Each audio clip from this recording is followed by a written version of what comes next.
99 of Radio Free America. This is Uncle Sam with music and the truth until dawn. Right now, I got a few words for some of our brothers and sisters in the occupied zone. The chair is against the wall. The chair is against the wall. John has a long mustache. John has a long mustache. It's 12 o'clock, Americans, another day closer to victory. And for all of you out there on or behind the lines, this is your song. Hey, and welcome everybody to another episode of our 2A Media Workshops. Effort to do these every week and every weekend, so one day during the week and then on Saturdays, in order to provide a place, a platform, a place to gather for people in 2A Media to talk about whatever they might need to talk about or want to talk about, place to share skill sets and to collaborate. We've got lots of stuff to talk about. So we're using the duck today. We're using a thing called it's just called StreamYard.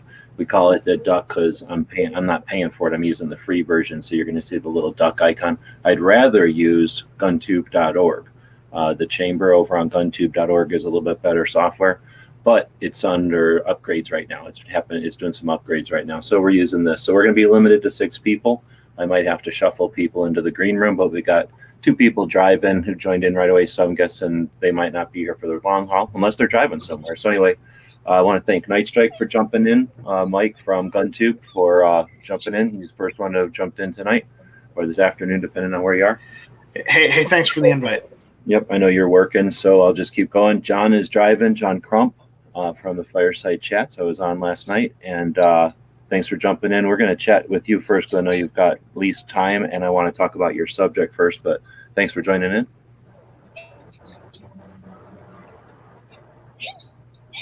And there might be a lag. And then we got Tony jumping in from the diversity shoot from 2A4E. Hey, thanks for having me on, man.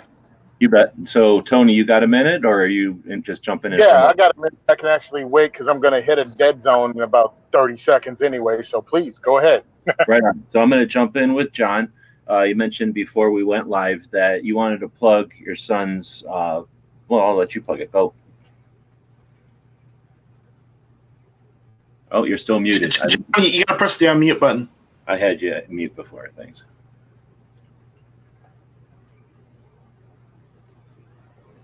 No, you're still muted, so unmute. I am unmuted. Can you hear me? There you go. Now we got you. Now we got you. Weird. Start over. I wasn't muted. I didn't touch it. Oh, he might be hitting a dead zone too. So I'll help out because of the technical thing there. But his kid's in Scouts and they're selling popcorn. So he'll be jumping back in here, I hope. So we're using the duck.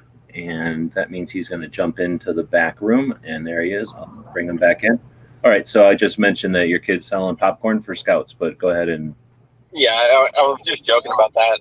But if you really want to buy popcorn, you can at grumpy.com, CRUMPY.com/scout. And go ahead and buy popcorn and support the troops. Right on. No, I definitely want to talk about that because it applies in like 6 different ways from Sunday, especially for this show in this month and this point in time. So first off, where's your kid at in Scouts? And what, you could just little detail as you want, but just what rank, where's he at? Yeah. No, he was a Tiger. I am the actual den leader, even though I've never been a Boy Scout and I've never been camping in my life.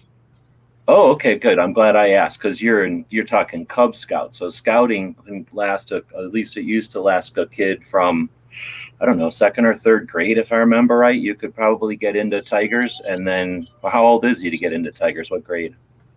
He was in 1st grade, but now they have Lions, which is actually before Tigers. Now it starts in kindergarten. Wow. Okay, so they really have a long string, and then of course you can be in scouting through all during elementary, junior high, high school. When you graduate high school, you can become a junior adult leader, which is sort of a transition for people that are maybe going to school and stuff who have lots of valuable experience to give the kids, the youth scouts, but then aren't quite ready for the responsibilities of the adult scouts.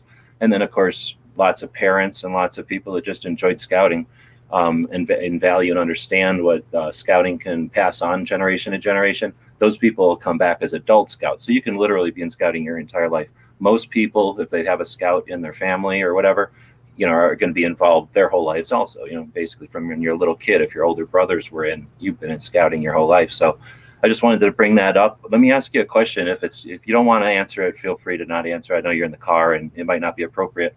What do you feel about the way scouting is going? I'll just leave it like that. What do you feel about the way things are changing with scouts?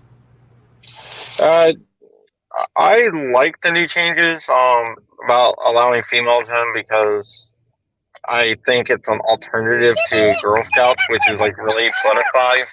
So I think the Boy Scouts is more apolitical, and I think kids should be apolitical. All right, I'll leave it there. And Jeff from Gear Report has kids in Scouts. He works with Adventure Scouts and Scouts now. I have to keep calling it Scouts now because it is bilingual, or how we're calling it. So I have differing opinions, so I'm not going to get into it today. But anybody who ever wants to have a chat on scouting, I'm an Eagle, and I will definitely have chats about Boy Scouts if you want to have them. I won't monopolize this one, but I am going to go back to scouting. And I was at first going to give you a little gruff, but your kid's a very young scout. I'm an Eagle. That means I went through scouting, not just time-wise. You don't just get your ranks, but I achieved rank. You do things. They basically, back in the day at least, they made you do things from citizenship to first aid to scout craft, doing things outdoors or whatever, to physical fitness, to awareness, education. You'd have to do service projects. You'd have to do leadership challenges. You'd have to take positions of leadership in your troop and learn how to, do things, be responsible and that kind of thing. So once you retain a rank of Eagle or whatever, it just means that you've been around for a while. It's nothing more than that. Plenty of people stick around scouting and just don't go for rank. They just like being in the military. Plenty of people and do their entire career in the military and don't get a whole bunch of stripes on their arms because that's not their goal. They're there to do a job, or they're there for some other enrichment. So plenty of scouts don't attain rank and still get a satisfying experience in the scouts. The reason I bring that up, and John jumped out because he's in the car, I'm sure, but hold on, let me just go ban somebody who's got to use the anonymous internet. Thanks all my mods out there. What's up with that? Or did you already ban them?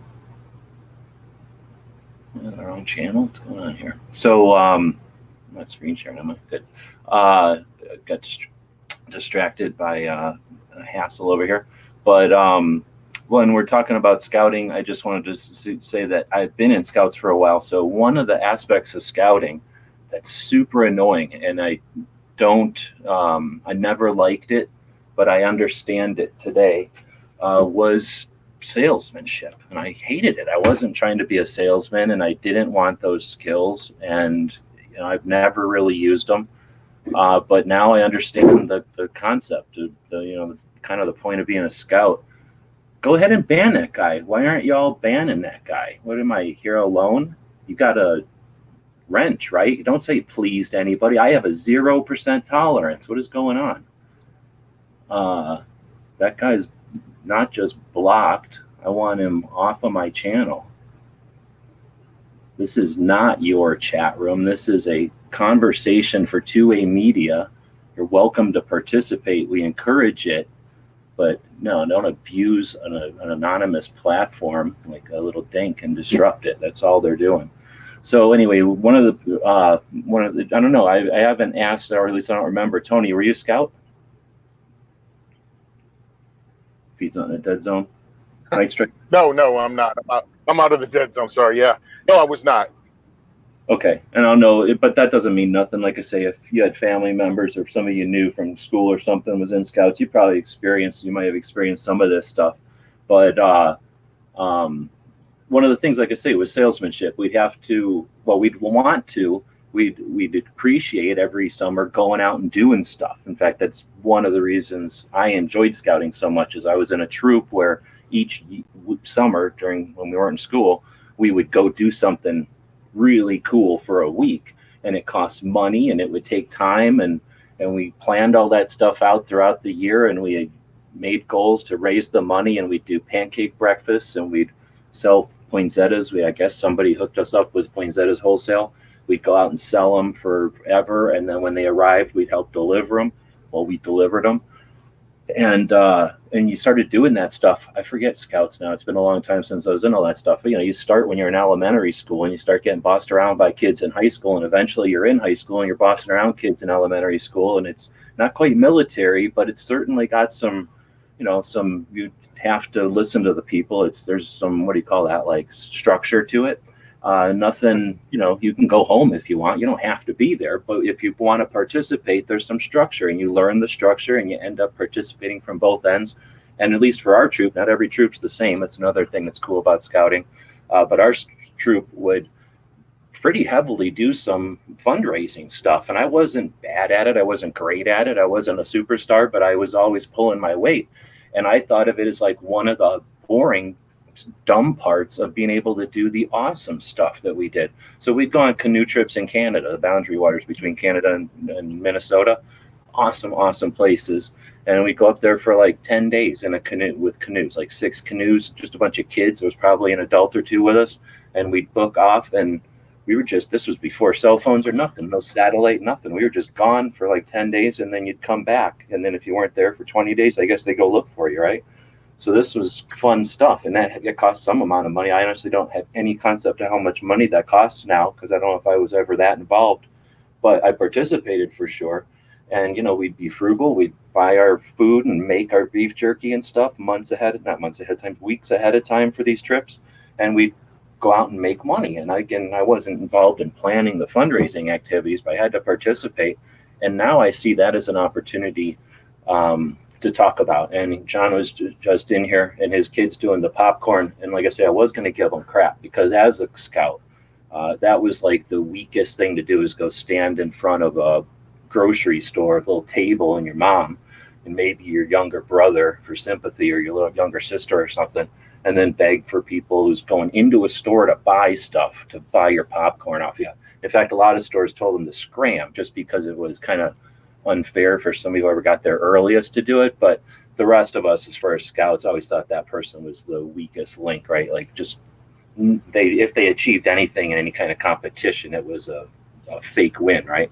But so I was going to give him crap for trying to sell his kids popcorn online. But on the other hand, with everybody going online today, I guess you got to take everything you can do. It must be a different situation than it was back in the day. I'm sure the kids don't go door to door. Back in the day, we'd go door to door with cash as little kids. Yeah. And you know what I mean? Like, I guess we just were in neighborhoods where nobody had to worry about that shit, but somebody was in neighborhoods that they had to worry about that shit. They still did it. Everybody did it that way. No, I was with, I mean, they still make you go around begging for money no matter what you did. I think I was in junior ROTC in high school, and I was also on the football team. And of course, that puts you out there. Junior ROTC has your uniform or asking for donations for trips, and the football team, of course. I lived in a baseball county. I mean, some people might not know, and your school had different sports and everybody supported them equally, but I come from an area that was a baseball county, and I was a football player. So, the baseball team got the funds, and the football team, even though they'd had 5 state championships in a row, like 4 years earlier, it was like, what have you done for me lately? The baseball team was the new prima donnas and had won the latest state championships, so they got the monies. Awesome. Yeah, I was never a sport person, so I never thought about it, but I do know kids that were into hockey back in the day, and that was like, oh, you want to play hockey? Go earn your hockey gear, because nobody's buying that for you. It costs hundreds of bucks, right? So I can remember those guys struggling, and I don't know. I mean, they didn't just throw you all out there to go make money, give you like candy bars. They had to give you some help. I mean, we didn't get taught how to be salesmen or nothing, but they at least gave us some insight. Did you have like older people on the teams helping out too? Like older people? No. It was pretty much go stand in front of the store with this bucket and ask for money. Okay, so they weren't really trying to create the whatever that's called, like the entrepreneurial spirit or the sales skills or anything. They were just literally trying to use the kids to get the money. But still, you experience a heck of I mean, just standing there asking for money, you're going to experience a lot of stuff. And I'm just, as you're saying that, I never thought about it, but we'd go, let's say, door to door, knocking on people's door and after school or whatever. Hey, we're doing this thing, blah, blah, blah. Can we have your money? And then they either say yes or no, right? Some people were like, great, it's the time of year where you guys are doing your pancake breakfast. I couldn't wait. Here's your money. Like, can't wait for the pancake breakfast. Thanks. Like, because they wanted to support us, I guess. And then you'd have people that were like, never answer the door. You got people that everything in between. I'll bet you half those doors that never opened are like, I don't want to talk to them Boy Scout kids. I have nothing to do with that. Oh, here comes the Little League kids. Heck yeah. Like, we can't wait for those games. Thank you. And here's your money. So I never thought about that. But yeah, everybody's got the same. And like you say, junior ROTC, we had to do the same thing at Civil Air Patrol. It was a little different. Again, they didn't give us any kind of help other than, like, I guess they kind of just depended on us being in uniform and people assuming that kids, you know, looking official in uniform, standing there asking for money with a cup out are gonna money, because that's basically what happened. We didn't do anything except stand there, right? Yeah, pretty much. That was it. But I laugh now because I've never connected the two. I guess that was great training for running the second is for everyone, because I beg for money all the time at this point. That's what I do. No, and that's what I'm getting at, right? And I'm glad you jumped in, because we've been chatting about this lately. Of course, you know about the 2A rally coming up in Washington, D.C. on November 2nd. Unprecedented grassroots effort, it's not what's the word? It's not sponsored by anyone. No corporation has put any money into this. It is not under the wing or finger or influence of any of the organizations. It's not Gun Owners of America. It is not Second Amendment Foundation. It is not firearms policy. It is not, you know, any of the Virginia or Maryland or even New Jersey organizations. Instead, it's individuals. They asked a couple of people who they figured could get the stir the pot and get it going, who've done that and walked away and are doing as best they can to not be involved. There was one person was, I guess, paid to do the tasks of getting the permit in DC, and they said they were basically, you know, paid a task wage. They're not getting, you know, there's no money going to that. All the rest of any funding or whatever is coming from private sources. It'll be revealed later. It'll be obvious, the sources, once it all gets revealed. But I can tell you that I can tell you that everything I've heard, it's legit, 100% legit. It's an opportunity for a grassroots happening event. I mean, I don't know what to call it, since nothing else has ever happened like this. I know that a lot of people have shaken their fist at this guy. A lot of people have gritted their teeth and gone, we need something different, right? This is a party thing, or sick of this organization, or that person, that individual, or even those groups of people making money off of this. Well, this is just an opportunity here. So part of that is getting people there. And there's definitely the crowdfunding aspect of the Indiegogo campaigns. Definitely, we can talk about that. We can talk about Patreon and the Coffee and the other ones that allow like a subscription, donation / subscription to a creation of content or a project. And then merchandising, right? You can have a store, you could have a spreadshirt, print on demand, all kinds of different merchandise to promote and to create product that, you know, creates profit that allows you to produce more content. And then there's other methods. And what I'd like to explore is getting the industry involved. This is an opportunity. It's something that we've never done before. I think it's a common interest of many to have the greatest number of people there as possible. And since there's no qualifications, you don't have to be a cowboy, or you don't have to be interested in hunting or hate hunting or anything. It can be anybody. I think we have an opportunity here to attempt to bring industry in. A lot of times, if it's, for example, 9mm sponsoring it, 45 ACP might say, I don't really want to get involved. I like the concept, but I don't want metric around me, right? That's well said, because who the hell wants metric around them?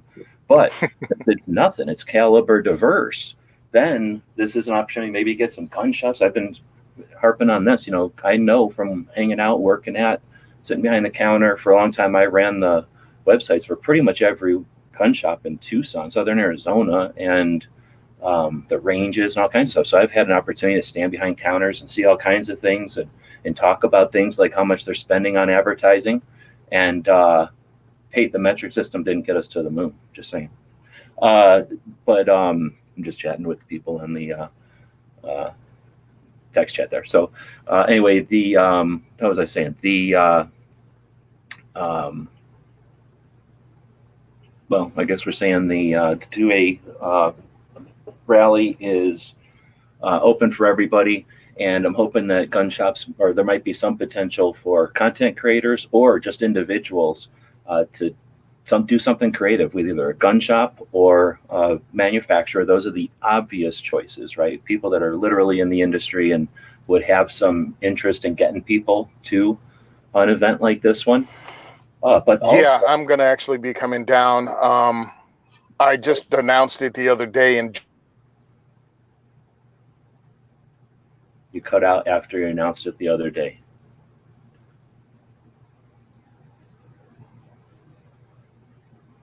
So I don't know if he's driving, he's cut out, he's in a dead spot. So I was saying that, getting some shops involved is the obvious one.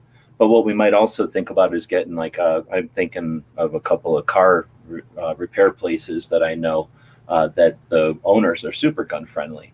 And if that business is, spending money on advertising, maybe at a local shooting event or like the state match or something like that, then maybe they'd be interested in helping to get people to the 2A event. So maybe if you're not able to go or not even interested in going, but you feel it's a worthy concept, maybe there's room here in the next weeks to effort to facilitate, is that the word, to help find people that are willing to get people there but don't know who can go, and then of course get them in touch with people who want desperately to be there and just can't afford or can't make it. And it might not be a financial thing. I did a project when we first started working on the internets back in the day, 2003 or something, with this guy where it was sort of like Airbnb or whatever that thing's called, where you have the houses for rent, short term for vacations, except you traded skills and services and stuff. So if you had a house and somebody else had a house, that would be like an equivalent trade. But like you could go to the house and like mow the lawn or something. Like you could do things that were for points or something. So anyway, we could be creative with this. And maybe you don't have money or funding, but somebody like myself who needs spark plugs in his van, and I really don't want to take the thing apart and find out that I got to take the passenger wheel off because I don't know how to or I don't have the right tool to change that one spark plug up there. So if you're fluent in how to change spark plugs, and you can say, hey, I'm in Kentucky so-and-so, and just pull over off the highway and I'll help you change those spark plugs. That's the kind of efforting that might get more and more people there. If somebody was saying, I'd like to be there, but I can't afford to, what if there's somebody 2 hours the other way from you that they could easily pick you up, and they don't care about this. This is an opportunity for a road trip from them, and you are an ability to stay awake on the road and maybe even take the wheel once in a while. So we chatted a little bit, I think, in a chat. They've been running together on me because I've been chatting a lot, but in a chat earlier about the concept of getting together and figuring out who all is going from where, and letting that just be the basis of maybe some discussion and some figuring out what can be done. Tony, are you back? Yeah, I'm back. Yeah, that dropped off crazy. Yeah, I'm going. I just announced in one of my posts and just said who else is going, and immediately one of my friends that are down for whatever. He's one of the guys.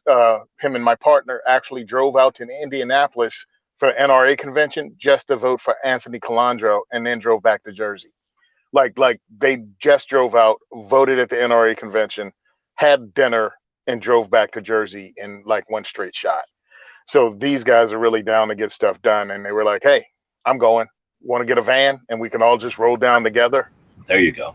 So go ahead. As soon as you said that, I'm interrupting you because I'm rude. As soon as you said that, I started thinking, because I live the van life.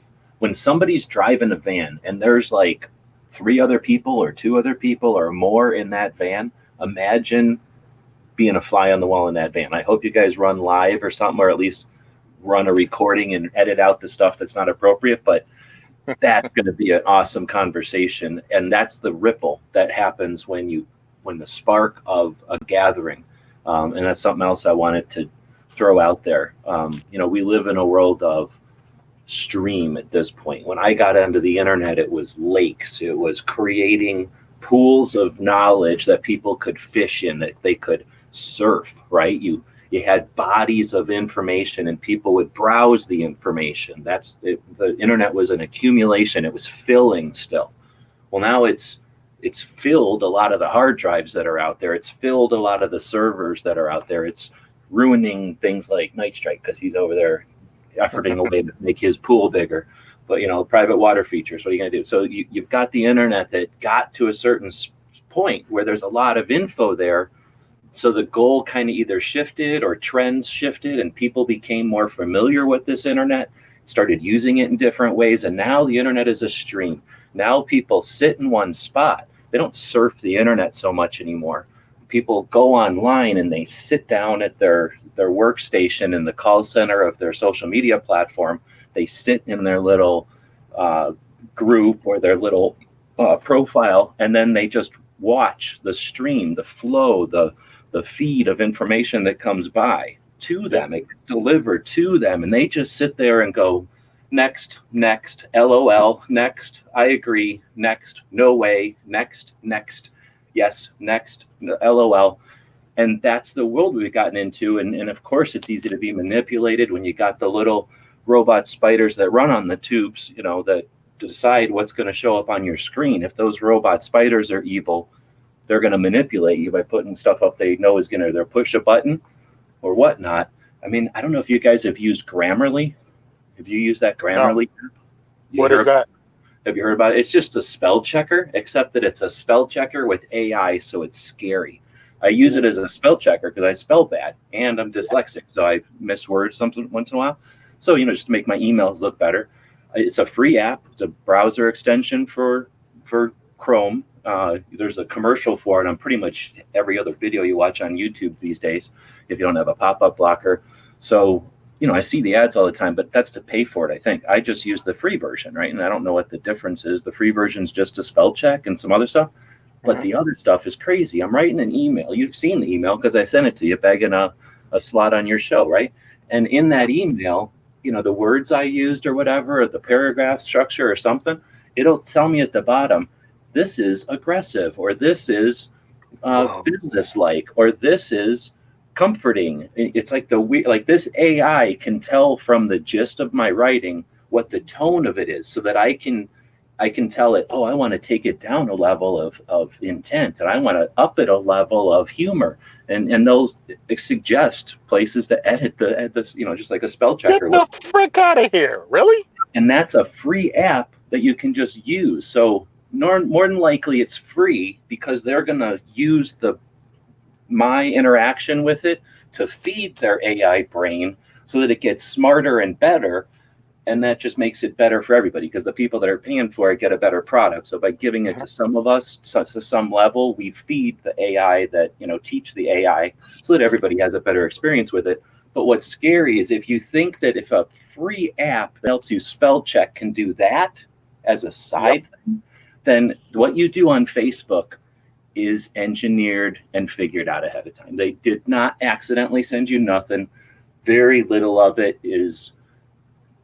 It's just that it's crazy. So like I was talking about how we use the internet today. So we use the internet as a stream, and we allow these platforms to decide what they're going to put in front of us. And I suspect what happens is just like back in the olden days of 3 networks of television, they could very easily program. Because if there's only 3 options for you to watch every evening at 7 o'clock, they pretty much are going to get one of 16 variables out of the entire country. You know, if they program just 3 things every night, you know, you might watch a combination of shows each night, but you're going to get the same message. So, you know, when you limit yourself to what the platform or what the old networks are going to feed you, then you should expect to be fed a diet of what they feel like. So what we're talking about here is an opportunity to do something different. And that's get in a car, get in a vehicle, get in a train, get in a bus, and get there. If you can't do that, or if, again, you don't want to, for whatever reason, you don't want to get a disease, you don't like to be in DC, you don't want to spend money like that, that you can spend a portion of the money and give that to somebody else who's going to get there, or use that to facilitate something that gets more people there. Or you could just effort, you can do stuff. You can be aware, something as simple as liking videos that talk about it, obviously sharing all the stuff we talk about all the time. Participating in that is again, using our phones, using our computers as tools, not windows, using the keyboards not to find stuff online, but instead to help influence what's put out there. And just stuff is easy, like we said all the time, liking, sharing, taking the link from something and putting it somewhere else. Those back and forth links, you're literally taking and putting a line between here and there. Every time you do that, and those little spiders that run around on the tubes, all they do is count those lines half the time. And as soon as they see something has the appropriate number of lines, it gets moved up in its level of prestige on the internet. It's more important because this many more people are talking about it. You can't monkey that. If you try to monkey it, if you tried to go to something online and just pay for that to happen, the robots can tell that.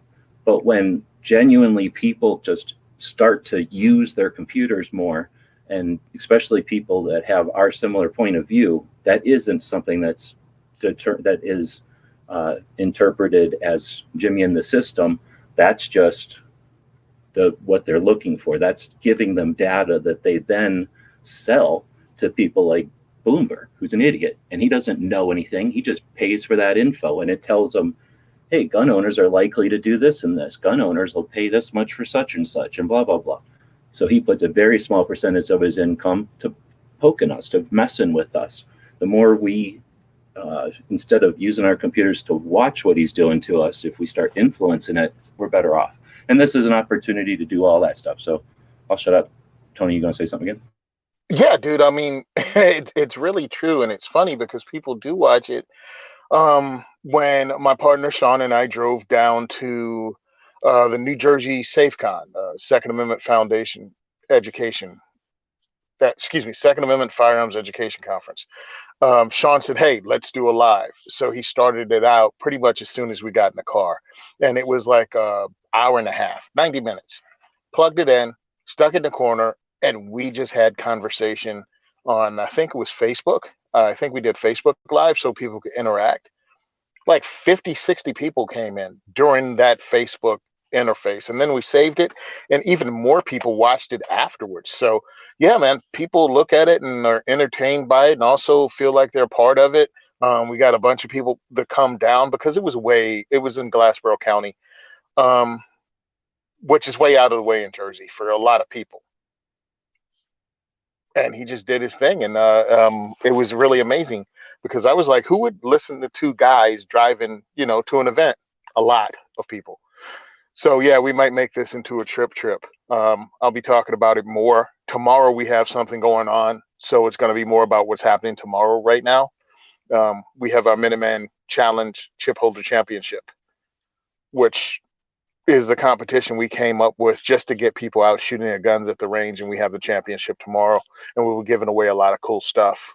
We had corporate sponsors and everything. We're going to be at Gun for Hire Range in Woodland Park, which is run by Anthony Calandro, NRA, NRA board member. But he's been down with everything we do from 2A4E to even this, just to get people to the range and pulling triggers and making your gun something you actually use. You know what I mean? So that's what we're doing tomorrow. But this thing in November is really important. And if you can make it, make it. You got a month to turn this into a really cool road trip. Even if you're from further away, just don't stay in DC because it's really expensive. But you can jump in the car and make an hour trip further into Maryland and get a cheaper room if you can do something like that, especially if you split it between people. But make it a swoop. I think there's nothing really big going on at the end of the year. I mean, like NRA is at a certain time of the year, SHOT Show is at a certain time of the year. So I think this is in the kind of dead season that maybe you could make this as a firearm Second Amendment related road trip and have some fun with it. Well, certainly if you're out west, because the week after is the giant gun show in Tulsa. Oh, okay. So that would give everybody who can do it a week to go from DC to Tulsa. Yeah,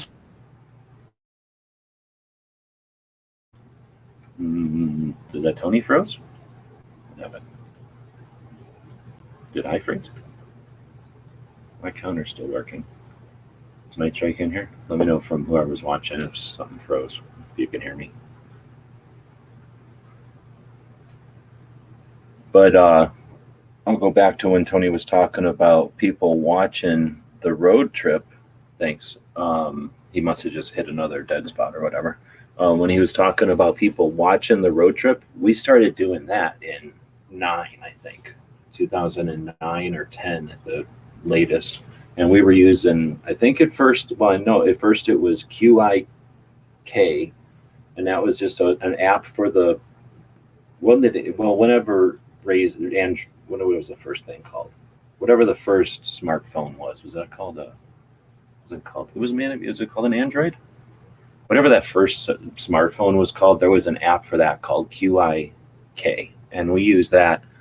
You could be live from Tucson all the way through Phoenix, almost up to Ben Avery, and then you'd get east of Ben or west of Ben Avery, and it would die out through most of the kind of hills there behind Prescott. And then once you got to Kingman, Arizona, just like an hour or something from Vegas, you get internet again, and we could go live. So we could go live for like maybe 5 of the 8 hours going to Vegas back in 2009. And since then, we've used Blog TV and then YouTube for many years, and now guntube.org. So Tony, I don't know if you're back. You kind of froze right there. I was just jumping back to when you were saying you were surprised that so many people listen to just the BS in the car. But here's the thing. Think about the truckers. Think about the commuters. Think about people like myself that are doing tasks. You know, I might be over here shipping, and then I might be over here doing something. I might be back at the computer. So I'll leave a computer on. So a 4-hour show where somebody's driving, and when you're driving, it's like better than any radio show because it's just off the top of your head for the most part. But sometimes even we would schedule what we were going to talk about. So we would have something to talk about. But even then, it's not like you bring notes. It's not scripted.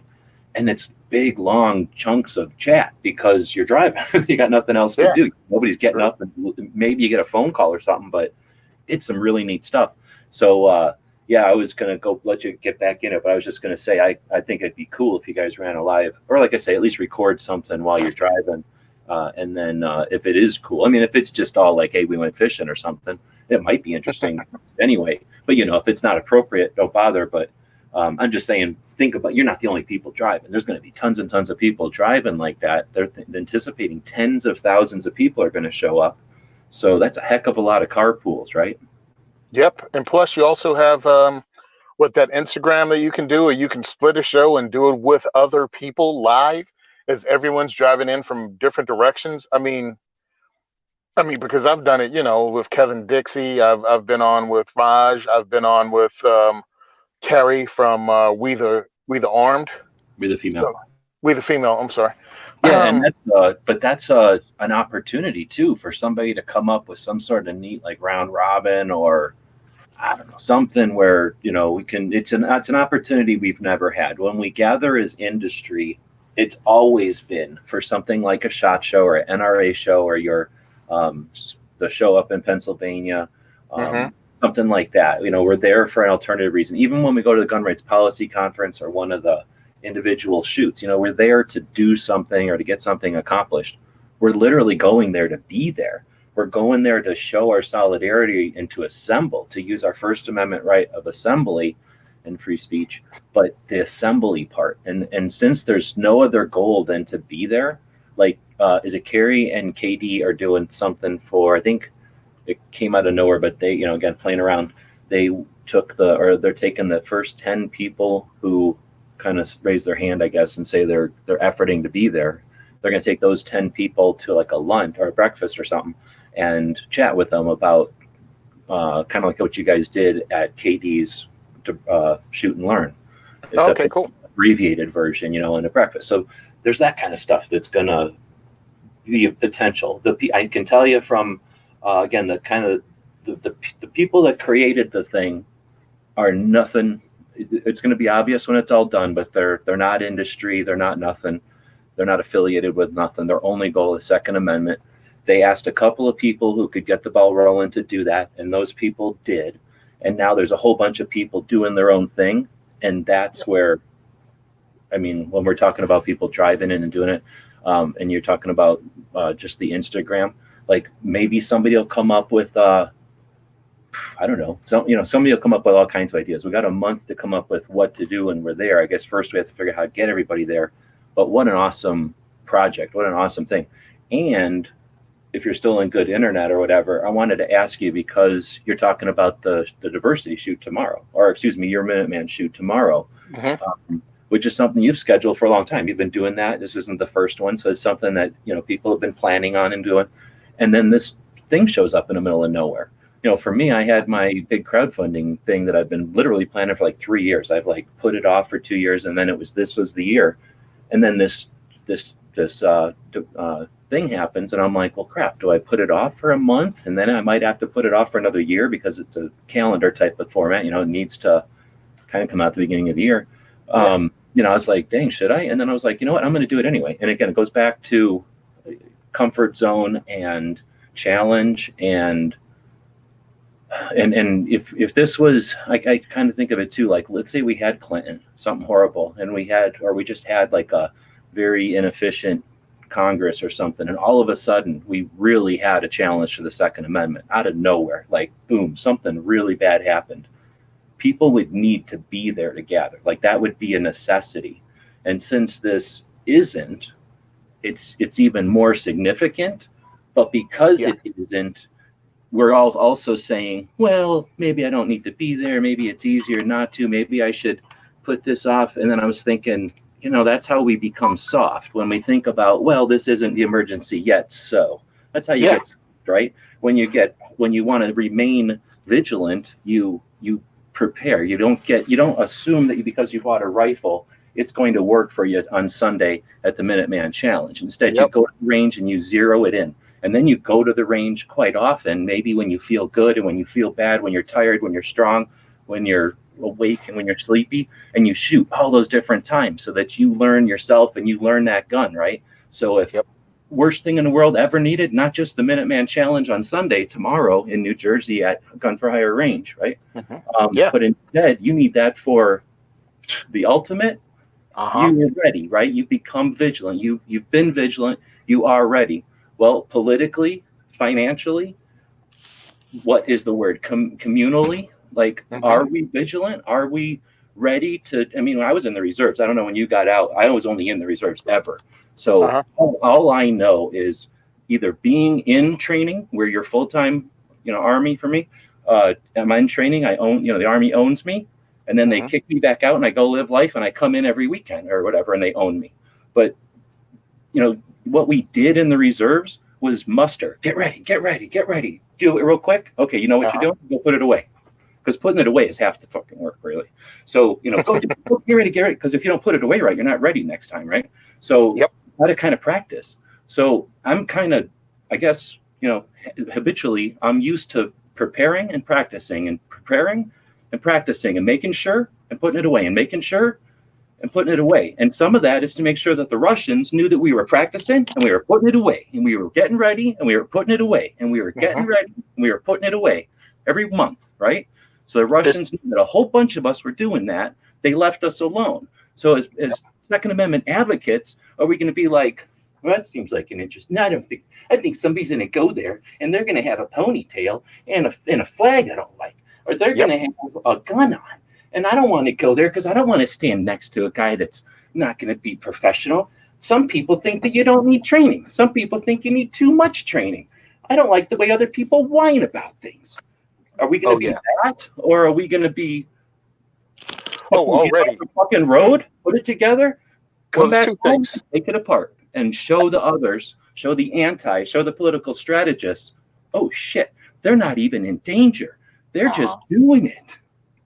And that's one of the things when you don't show up for things like this, you show them that you're not that big of a political threat, that you can't get your stuff together. Another thing is you have to practice things like this. You have to be able to, you have a month notice. Actually, it's about 6 weeks notice. All right, cool. I can do this. How dedicated are you to this on a national level? Now, look, I can't speak for anybody else. I was out sick all summer. I have no days left. I will get paid $0 for not being at work. I have a state job. People know that. Well, I usually build up my time off so I can do events. The second is for everyone and anything else, and even train people. I got nothing. So the training stuff I have scheduled this year, the diversity shoot, all of that, I will be missing work, and it's just what it is. You know what I'm saying? Um, and I'm going to do this. This is important. And you don't get good at something if you don't practice it. We have to get out and be seen. Will the national media cover us? Probably not. But we have to put in the work. We have to be on social media. Come out, be part of something bigger than you without having to have major backing. This is called grassroots for real. This is the Tea Party. This is, I mean, not the political group, but I'm talking about how things started in grassroots. This is how that stuff was done by people willing to put in work. I call them two-way heavy lifters. Well, and the That's who thing puts in is, work. there's, and again, I think today, because of the familiarity that people have and the, I guess, comfort or whatever the word is, like at this point, almost the culture of the way that the internet is, we've kind of gotten away from TV stuff, right? Nobody thinks about having to get up off the cold floor and or the warm spot in the cold floor and have to change the channel because your mom didn't like what your dad was watching or something. Like, that's just not a thing anymore, right? Like, we live in a different world, and yeah, we just have to either let it succumb to the warm easiness, or once in a while, just like exercise or just like financial discipline or anything else, you have to every once in a while do something. And again, I don't think this is necessarily got to be a plea. I'm certainly not challenging everyone to be there. If you can, awesome. But again, it's an opportunity for everyone to work together. And with a country of however many gun owners we have, we don't even know. This is an opportunity for us all to look at each other, give each other the nod, like, about the 2A thing, like, yeah. And, how can I get you there? I'm going there myself. Like, shit, let's drive together. Or, again, if it's a gun shop, maybe gun shops think about, sending a shooting team, like who in the shooting team can go, who from the single action shooting society from Tucson can get there, like who from the Tombstone Rough Riders can get there. Can they get their horses there? Is there a motorcycle club up in Phoenix that puts on the 2A rallies? How many of them can get their bikes on the road and get there? How many people can help them get a covered thing so that the old fat guys or the old ladies or whoever can't ride can get there and be riding there? Like, that's an event. Like, if you're a biker gang or whatever, or just a bunch of old people biking, that's your event, right? Like, oh, okay, we were going to go to blah, blah, blah falls and drive on the twisty turny road. Well, here's an opportunity to upset your cycle a little bit and show solidarity. Let's say you're a hunting guy. Like, I was just watching, I'm walking out this morning. I was walking the other day, and this guy's running past me with a mask on. So, of course, I'm a gun owner. I draw it on him, and I waited till the police to show up. Citizens arrested him, right? Turns out the son of a bitch was getting ready to go elk hunting. So he was running around with this thing on that gave him less oxygen to simulate being at a higher altitude. Wow. So anyway, I'm just kidding, of course, but that's the kind of stuff that people do. They put in great, elk hunt. Come on, that might be once in a couple of years out here, at least. We don't get single elks and stuff. There's I can understand, like, you put a bunch of effort into a hunt. But you know what else I can understand? Not getting drawn. How many times do you not get drawn for a buffalo or a bear or a cougar or whatever it is, weird thing you want to go kill? Well, guess what? You can take that fund that you've been slashing up and bring all your hunting buddies, and you normally rent that hunting cabin, and maybe you are running a cabin this week. Maybe you just go buy buffalo next year from a farm up in Idaho or something and deal without having the deer, or go back to Indiana where they get like 1,000 deer because they're eating the corn and soybeans all the time. So, alter your hunting schedule a little bit. Maybe if you go shoot pigs out of helicopters, you fly that helicopter to DC. You can't fly it around, but at least you could bring all your crazy nods and blah, blah, blah. If you're this meme warrior, show up and show everybody how stupid they are. Like, let's get all you memes together and you can meme at each other about how stupid everybody is. Like, it's about the fellowship.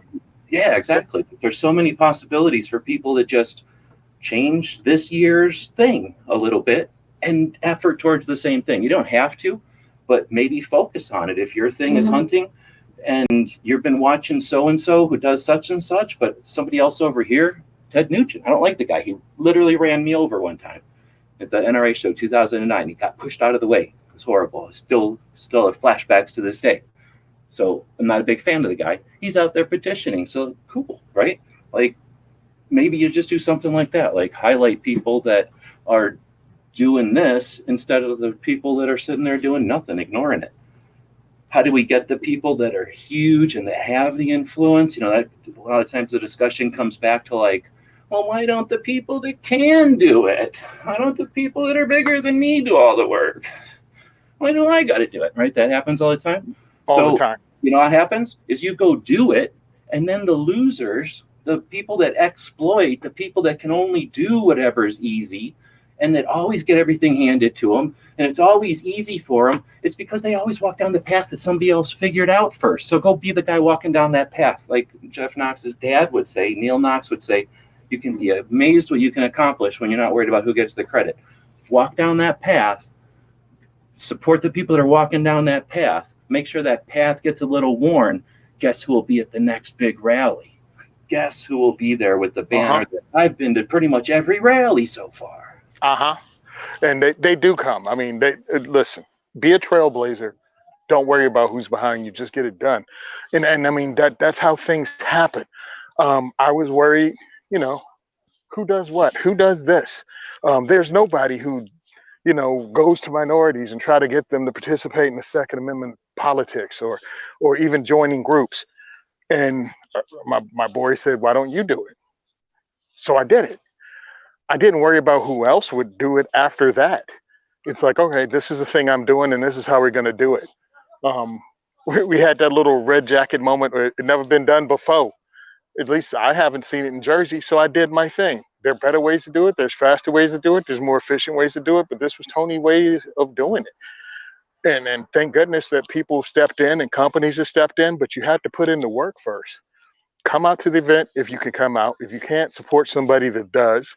Promote it on your social media. You don't have to be the one to come out if you can't make it, but you can promote the heck out of it for free. You got a month to do that. Help in any way you can. That's what I have to say about something like this. Just help in any way you can. It doesn't have to cost you a dime. But if you want to put some money in it, put some money in it.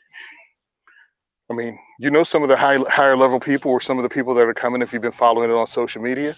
And I'm going to promote the snot out of it. I don't care. If you want to put money into it, do it. But here's what's even funner, perhaps, or here's a challenge.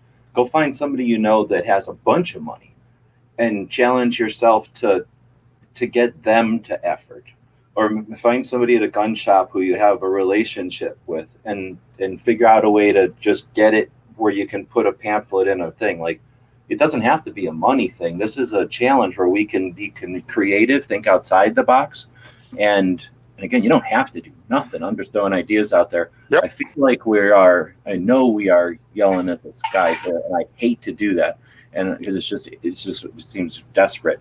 And if we don't get feedback in a live conversation, Tony and I could, instead of, because right now I feel like when I do a live conversation, I'm talking to the people in the chat room out there. Tony's here with me, but I'm talking to the people in the chat room. So we end up being, I think he's doing the same thing. I think we end up being cheerleaders. And if we get no response from the people in the chat room, it seems really awkward that we're out there being cheerleaders to empty bleachers, right? So It does. what Tony and I could do is talk to each other instead, and then we don't need to do this live. We could do that off air whenever it's convenient for Tony, and then it would be edited and you can go watch it later. But the problem is I have no interest in doing that. I know Tony's valid and I'm going to help him every way I can, but my time isn't interested. I'm not interested in entertaining anyone other than the interviews I'll do with people to make them aware. So anyway, what I'm getting at is we're looking for live feedback out here.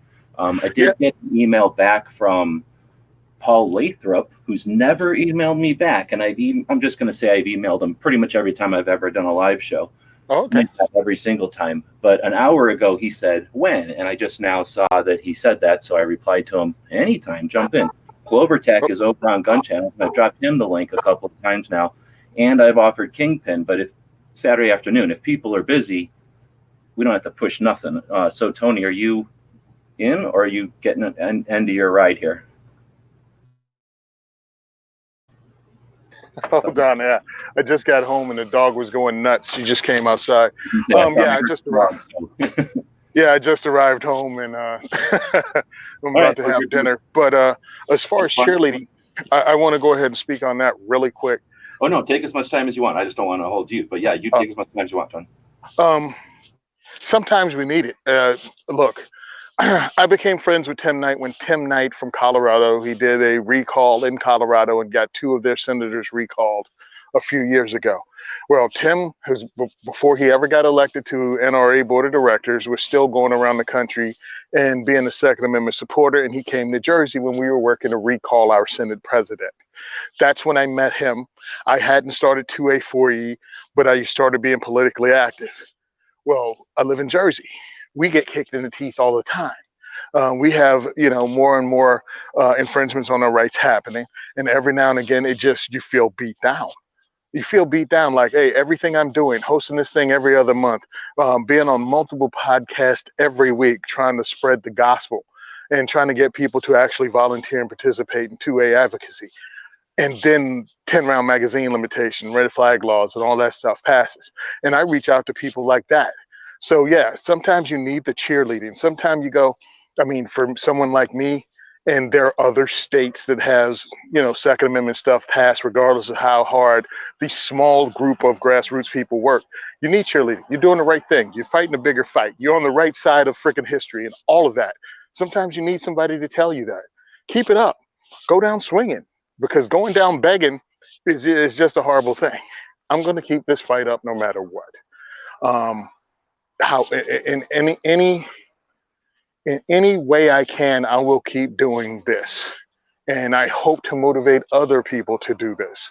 And if it's just you and I talking, and maybe we get no feedback in the chat room, hopefully somebody else will come along, and I will be another rung on the ladder that'll raise somebody else up to be a Second Amendment advocate. That's the way I look at this. I don't think I'm the end all be all, the beginning or the end of 2A advocacy. I just think I'm another member of this fellowship that is trying to do the right thing and introduce people to their rights so they don't die in this generation.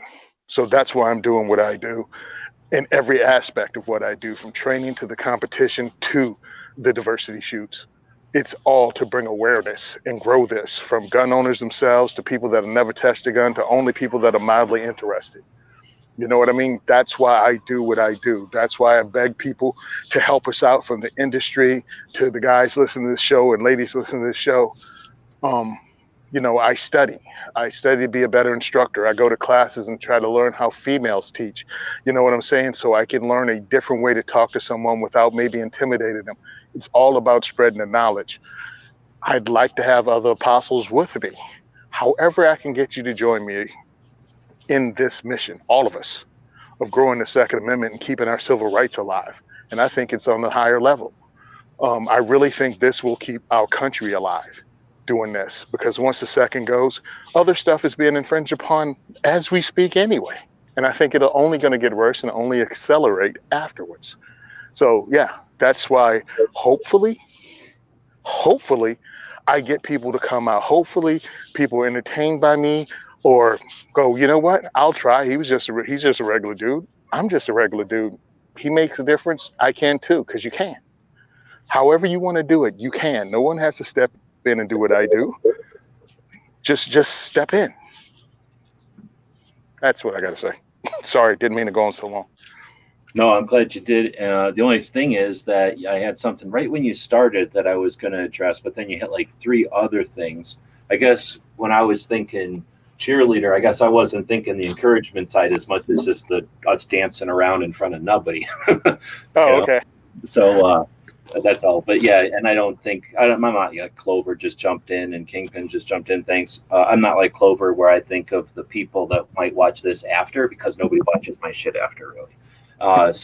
And if they do, they don't comment, so they might as well not be. If I see 100 clicks, which is usually what I get on a video, like I'm a channel with 163,000 subs, I'll get 100 clicks on a video, because I'm only talking to, if people want to call it an echo chamber, they can, or some people call it other derogatory words, but I'm talking to people who probably are motivated to listen to somebody who's trying to amp them up to encourage their voice, right? So I'm not talking to the 160,000 people that like to watch me compare stupid 380s or talk about my love of ammo or the old AK-47 history or my interest in the mini revolvers. I like all that stuff, but not when our Second Amendment is at risk. So when I focus almost exclusively on 2A, I start talking to very few people.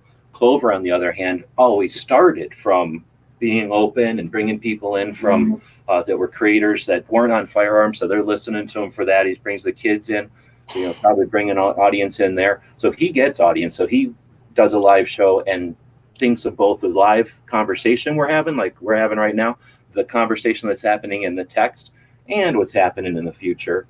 I just don't have a future audience that I know of, so I tend to think of what's happening right now. So when I was saying that, I guess I was thinking me and Tony here in cheerleader uniforms with his blue diversity shirt, 2A gun control equals racism shirt that are only $10 shipped. And if you buy one today, you'll definitely have it in time for November 2nd. I'll be there.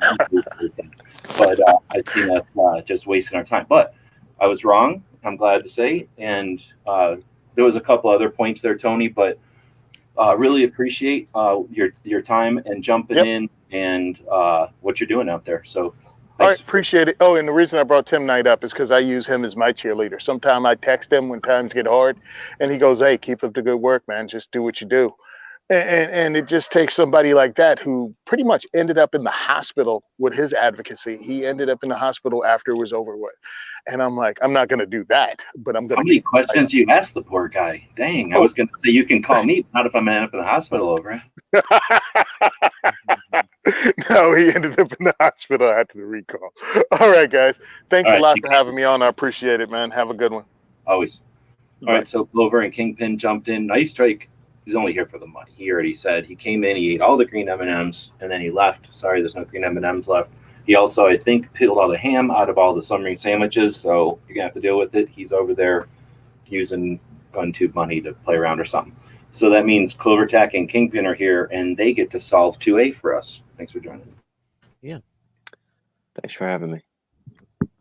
Sorry about the ham. I prefer turkey, so I'm good. Let's see. So today's topic is supposed to be 2A opportunities in our future. I have no idea how long you guys have been chatting. We were exactly like you guys joined right at the 1 hour mark, as if you were sitting around staged, as if this was scripted, as if you, how come everybody comes in here with devices not added? As if you two and Rupan were like, the second hour guests or something. Anyway, I do this 2A workshop. I'll play host here. I do this 2A workshop whenever I can. It's provided by our patrons. If you want to participate in a crowdfunding platform that allows you to be a venture capitalist in the creation of new content, specifically content focused on Second Amendment, guns, and the stuff you care about, go check out Patreon. Go check out Clovertack over there. Go check out guntube.org, which is the platform we would normally use, but we're using the Snooty Duck today. And some of the other content creators over there. Empowered 2A, Antonia and Nina doing a podcast on Mondays out of Colorado could use your help. Antares Alliance has been posting over on Instagram. Do they have a Patreon, Clover? You know what? I don't think so, honestly. For some reason, I think they did, but maybe I'm conflating things from back in the day. And then I'm trying to be diverse here. What other? We got Ken Blanchard, I believe, is over on Patreon. You got Liberty Doll is over on Patreon. Crump is over there. Yep, John is got a challenge for the next. He's collecting Patreon ducats. His Patreon cash isn't going to be collected for himself. He's collecting. Well, as soon as he accumulates, he says $700 something, he's gonna buy a gun for a unwed, no, not an unwed mother, a single mother, and whatever. I don't think it matters if she's been married or not, but a single mom. And he said the next 10 people after last night's show that sign on for just $1, he's going to get them a copy of the almanac. So if you want a $1 copy of the almanac, head over to Trump and donate just $1, and you'll get a $1 almanac. So Yeah, so thanks for letting me get the plug out there. But Rupan, thanks for jumping in. Kingpin, Clover's hogging on the show from you. Yeah, I was going to mention, if you don't know John Crump's YouTube channel, it's really, really interesting. And, not to be all fanboyed about it, but he gets all the heavy hitters. Like he had Cheryl Todd. I mean, there's just the who's who that he has on his interview show. So he's got a really interesting program. You should definitely check that out. Yeah, he's got the same like lineup as James Kalita.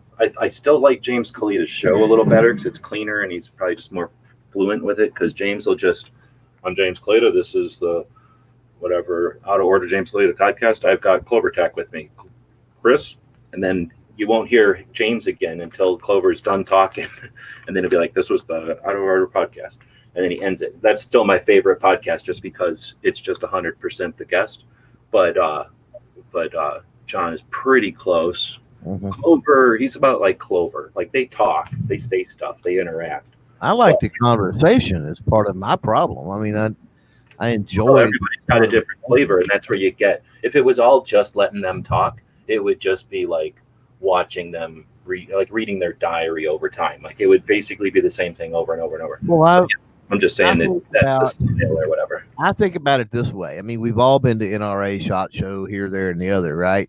And we've been talking to these people face to face in real life, right? And then you walk away from that going, damn, why didn't I have the recorder turned on, right? So I try to do my podcast in a fashion that nurtures that tries to facilitate that same type of a flow, that organic, conversation where good ideas and things can just come out of it. Yeah, and that's part of the reason I do mine the way I do is because too many times we've said that before. It's like, man, why didn't we have the recorder on? Get a cyborg eyeball, and that's never an issue. You just record everything always. Well, there you go. Right. Rupan, Kingpin.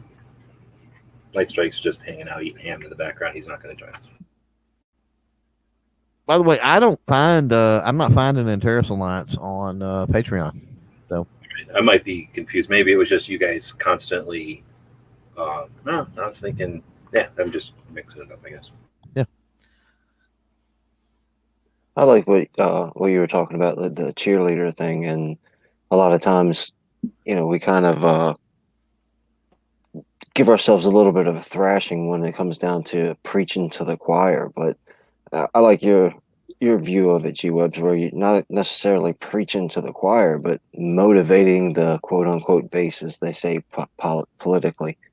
And I think that's a good thing. I mean, for us to sit around and talk to each other, it's only an assumption that this is an echo chamber, because there's clear differences in all of our different opinions on this, that, or the third, politics, religion, humanities, social things. We all have difference of opinions, so it's not really too often an echo chamber, really.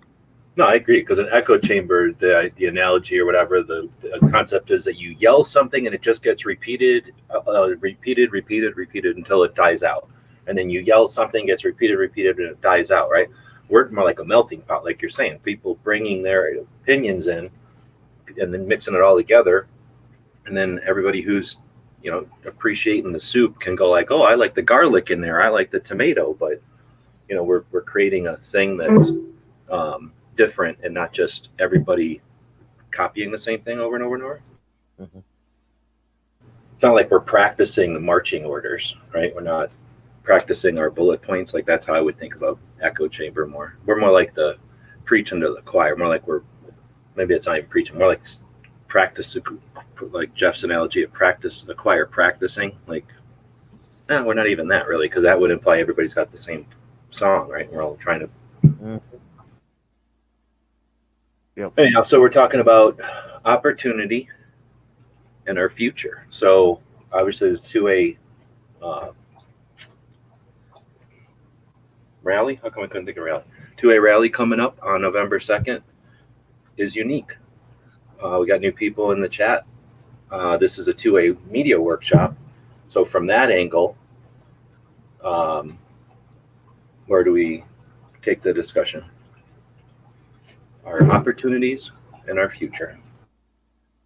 Well, I think there's opportunities. I think we talked about this the other day a little bit, but for those that do go to the 2A rally or are able to make it, I mean, you definitely need to, make sure your phones are charged. I mean, all it takes is a phone and maybe a battery backup just in case. And I don't think necessarily recording the speeches that are given and things like that are going to be of vital importance as much as things going on in the crowd and pictures and video of the crowd and some things like that to disseminate across social media and the interwebs and all that kind of stuff, because it still worries me a bit, of course, unless it's of some type of significant size that can't be ignored. It would not surprise me if you're maybe some local media outlets, sure, I mean, they may cover it, but unless it's of a really significant size, I don't think any national syndication or anything is really going to pick up on it. And if they do, we pretty much know how they're going to play it down anyway. So, having that, knowing first of all that mainstream media is pretty much in the toilet and interwebs and social media is where it's at. I mean, having that counter we all know the power of the regular cell phone footage as opposed to the correspondent on location, type crap or whatever. Just look at the quote unquote police brutality videos and all kinds of other silly things, out there, that not being silly, but other silly things that get caught on the cell phone camera, right? So it holds a certain amount of credence in the public square, and I think that's going to be important. I just wrote in the wrong chat, but yeah, in other words, like the potential for our side, the pro-freedom side, having ultimate awareness of what happens, from documenting, archiving, people participating in the efforts of so many to get there, the experience of being there, and then of course their specific experience of getting home, but then the consequences, the ripples in our culture and our psyche and our society from the everything that gets accomplished there by the individuals.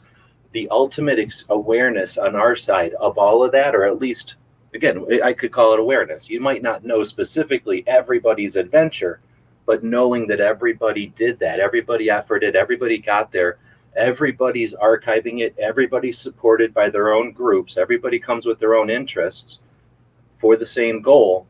And then we have that ultimate awareness. Now the media, like you're saying, comes along and takes their perspective of it. We have an opportunity to dissect every single media perspective, every single media point of view, every single media spin on this. We have the opportunity, everyone will have the opportunity, because the content from our side will be there.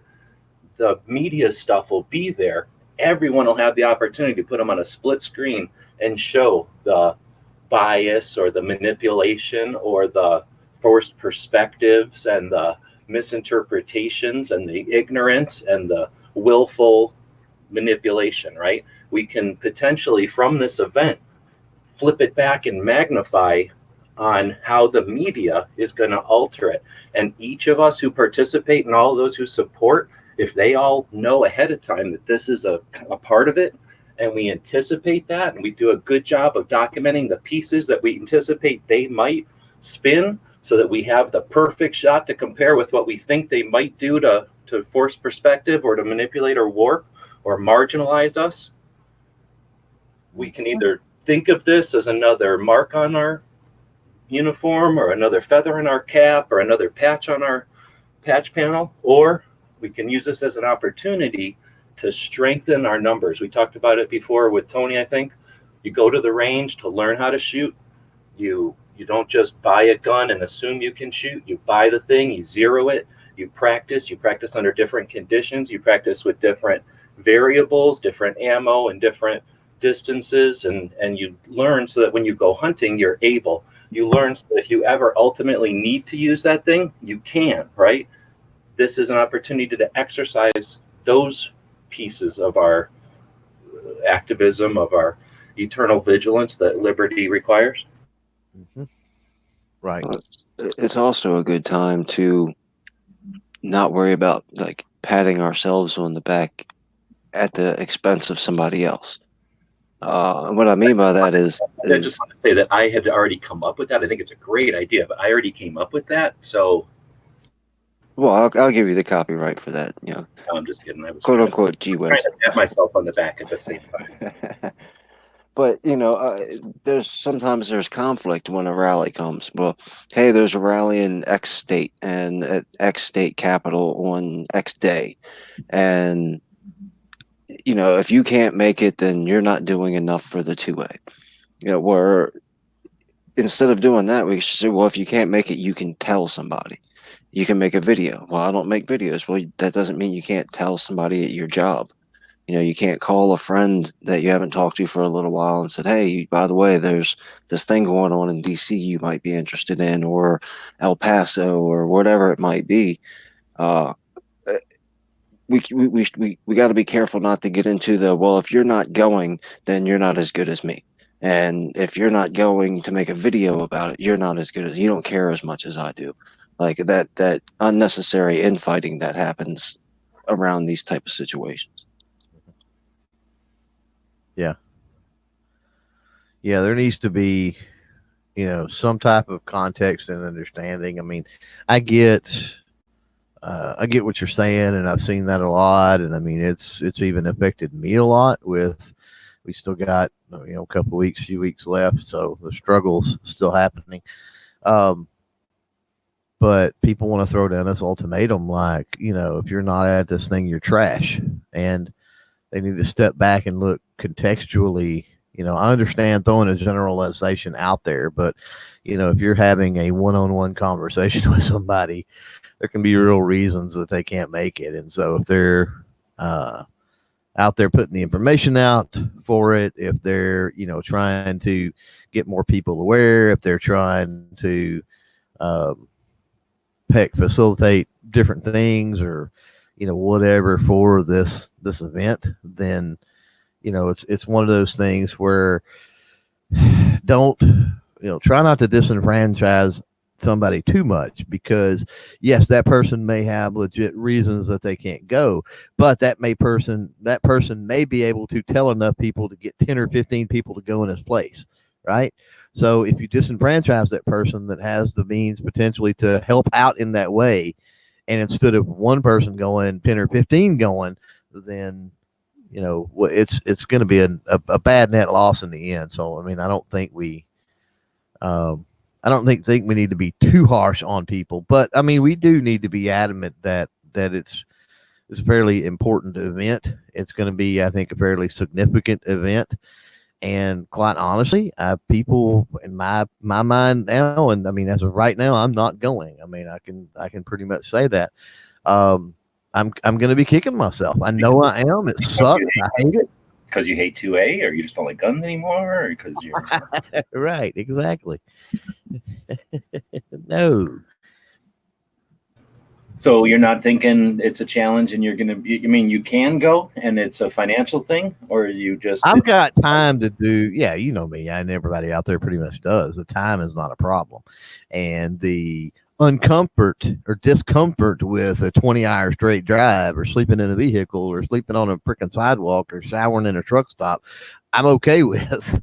But I don't have the vehicle to go, so that's just, I don't see it making it. I don't have funds for the rental like before. A flight gets into all kinds of weirdness that I haven't been able to figure out yet. And again, I'm not, you never say never. So that's why I said at this point, it doesn't look like I'm going to make it, but that doesn't mean that final hour, because again, time is not a problem. So something could break loose final hour for me, and I end up being there. So, but yeah, I'm just saying with that, we do need to be adamant that I think it's going to be a significant enough event that, and important enough that people, do make it and try their best to make it. But, ostracizing somebody because they can't, that's unnecessary division. It really is. I don't know. I think that what might be going on there is, what's the word? Like, I don't know what the word is, but like if you were a hunter, you're going to talk to other hunters differently than the kids you talk to on the Wednesday shows where you talk to kids that are in competition, young kids, versus how new CCW people that, just get out at Tony, does the diversity shoot where he introduces new shooters to firearms. And, when they come out and have a conversation or whatever, all those conversations are going to be different. So when we're talking, especially when we talk to Carrie, who's coming at it from just a totally different point of view than most of the people in these conversations who are very YouTube-ish, right? And then you get conversations like we had with John the other day and getting the authors and stuff, people that blog or write, and they all just think of things differently. So they're all going to communicate with their audience differently. They all communicate with their audiences at a different pace. We think we're so good and so technologically advanced because old-fashioned people had to write stuff down on pieces of paper, and then an editor, and then a publisher, and then distribution, and then somebody had to buy the thing, and then they had to bring it home, and then they read it, and then they'd have to find somebody else who went through that whole process, and maybe they'd talk about it. And if you're lucky, enough conversation happened that the writer would get some kind of feedback either through the publisher or whatever. It was like horrible, right? Then blogs happened, and boom. So they're like, oh, now we can talk and we can write something, and then someone can come along at some point and comment on it. And then later on, I can come by and I can read the comment. It's like amazing because it was happening in days and hours, right? And now we're in these live chats and we think we're so good because, dozens or hundreds, even thousands of people will watch us live and the comments will fly by.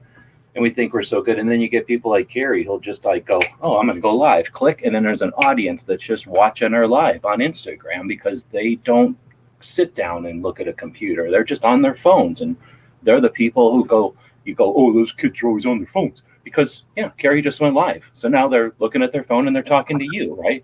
So it's different audiences. So maybe if you've got an audience where, we were talking about this with Tony, at least I was talking about this on and on with Tony, that when I started playing on the internet, it was a lake. We've had this conversation before, and we accumulated, we built, we put places, we put stuff out there so people could surf for it, they could find it, they could fish for it.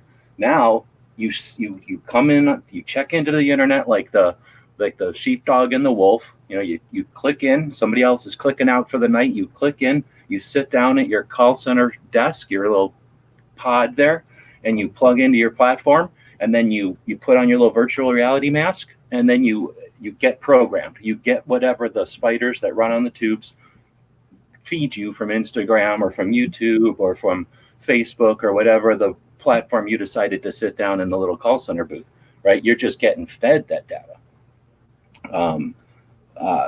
When we started reading something, Tim threw me off.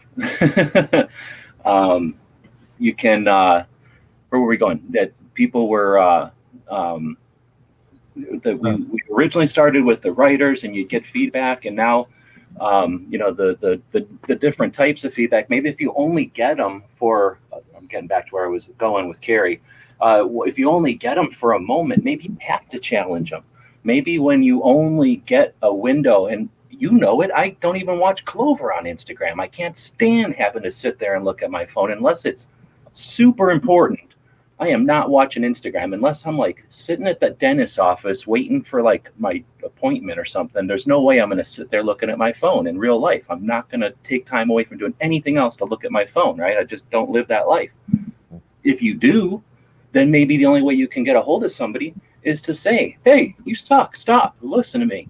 Do it. And maybe when you're flipping through 6 different live streams, because Maj is live now, and now somebody else is live. Diana Mueller said, what in front of Congress, right? You're flipping through this stuff and you're living that live life.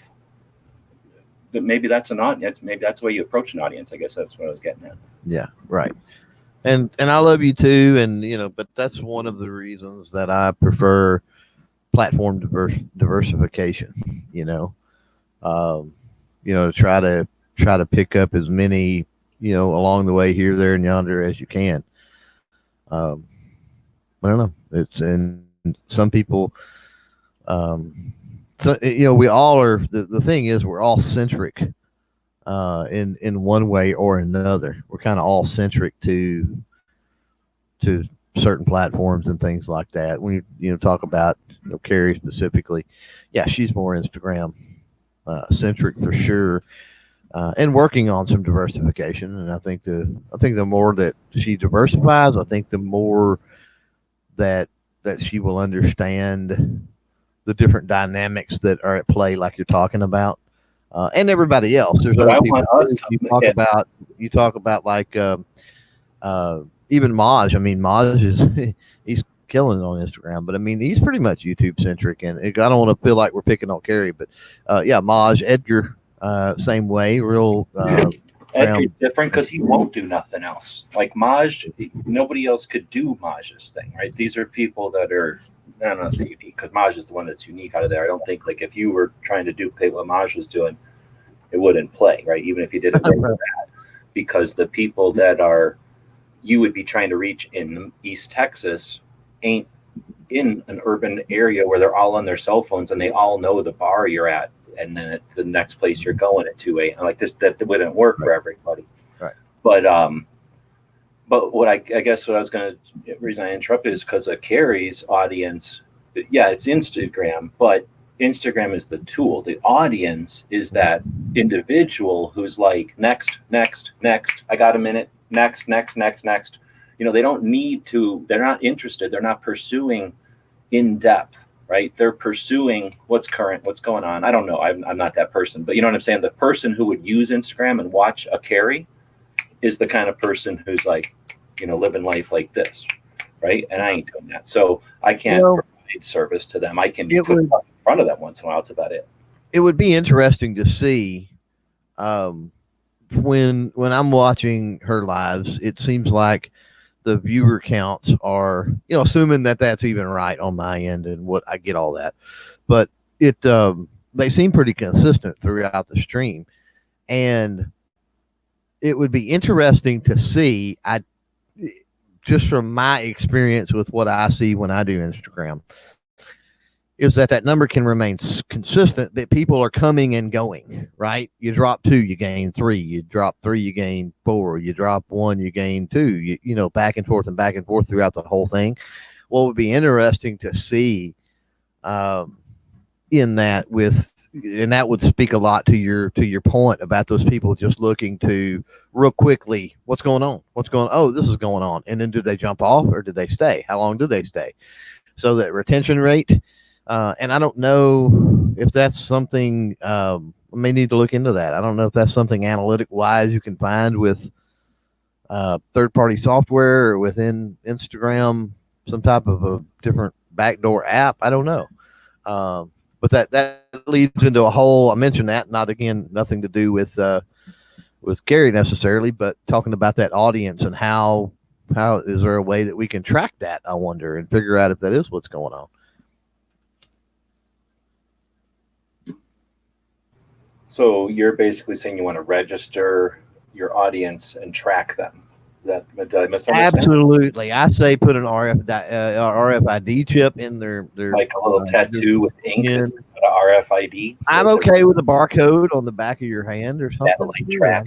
Yep. I'm okay with that can't be covered right on your forehead, so it's really hard to know hats. That's true too. Yeah. So what you're talking about there makes me think of a couple of things. One, somebody has to give me some kind of heads up when you've got like a half an hour left, because we've got a piece that we're going to hit here that's completely off topic for anything we've talked about today.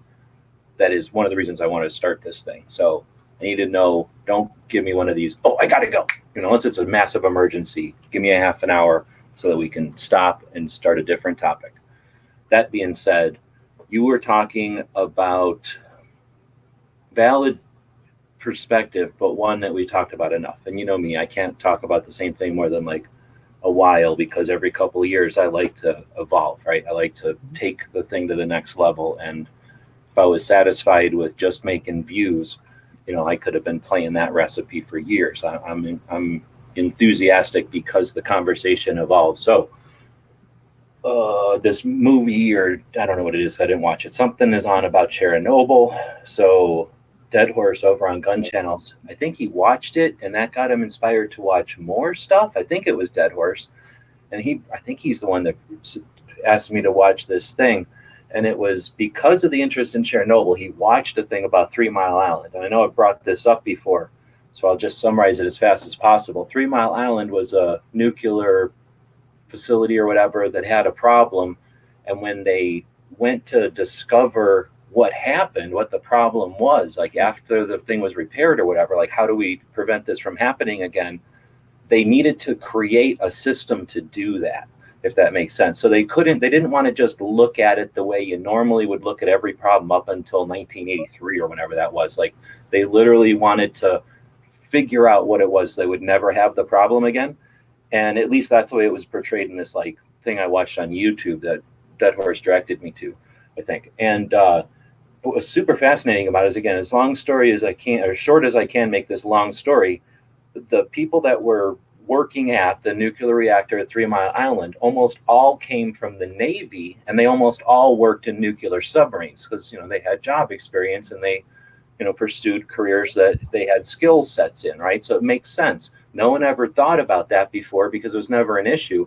But something about the difference between a fairly small nuclear reactor inside a submarine, which has the entire ocean around it to cool it, and a giant concrete thing with a tiny little pond to cool it, you can see there's differences, right? And because no one anticipated ahead of time, engineers aren't perfect, no one anticipated that the way that these Navy people were trained would carry over to how these on land nuclear reactors techs would react. So when they started to look into what happened, they changed the paradigm from casting blame at an individual for their actions and instead focused on the systems that were at fault that allowed a problem to happen. Is everybody with me? Mm-hmm. Yeah. I'd like to look at the Second Amendment that way and use the Second Amendment rally on November 2nd as a vertex, as an angle, as a fulcrum, as a point to pivot what we've been doing and what we're doing, right? So if we look at the system and we say individuals are a bunch of individuals with valid self-interest, right? It's completely appropriate for us as individuals to have self-interest. I love that premise. Capitalism works on it. Liberty works on it. If we work from there, we got to go back to what Nicole Stallard said at Gun Rights Policy Conference 2019, a couple weeks ago. We are a herd of cats. We're a bunch of individuals who kind of want to live. We probably don't like every other cat in the big herd, but we don't care about most of the cats in the big herd, and we're all trying to have a good time.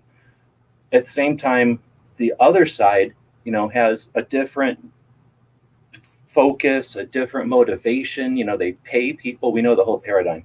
They pay people to show up. You're motivated differently. We are constantly going at it from how do we manipulate the Second Amendment advocates? How do we manipulate our audience? How do we encourage?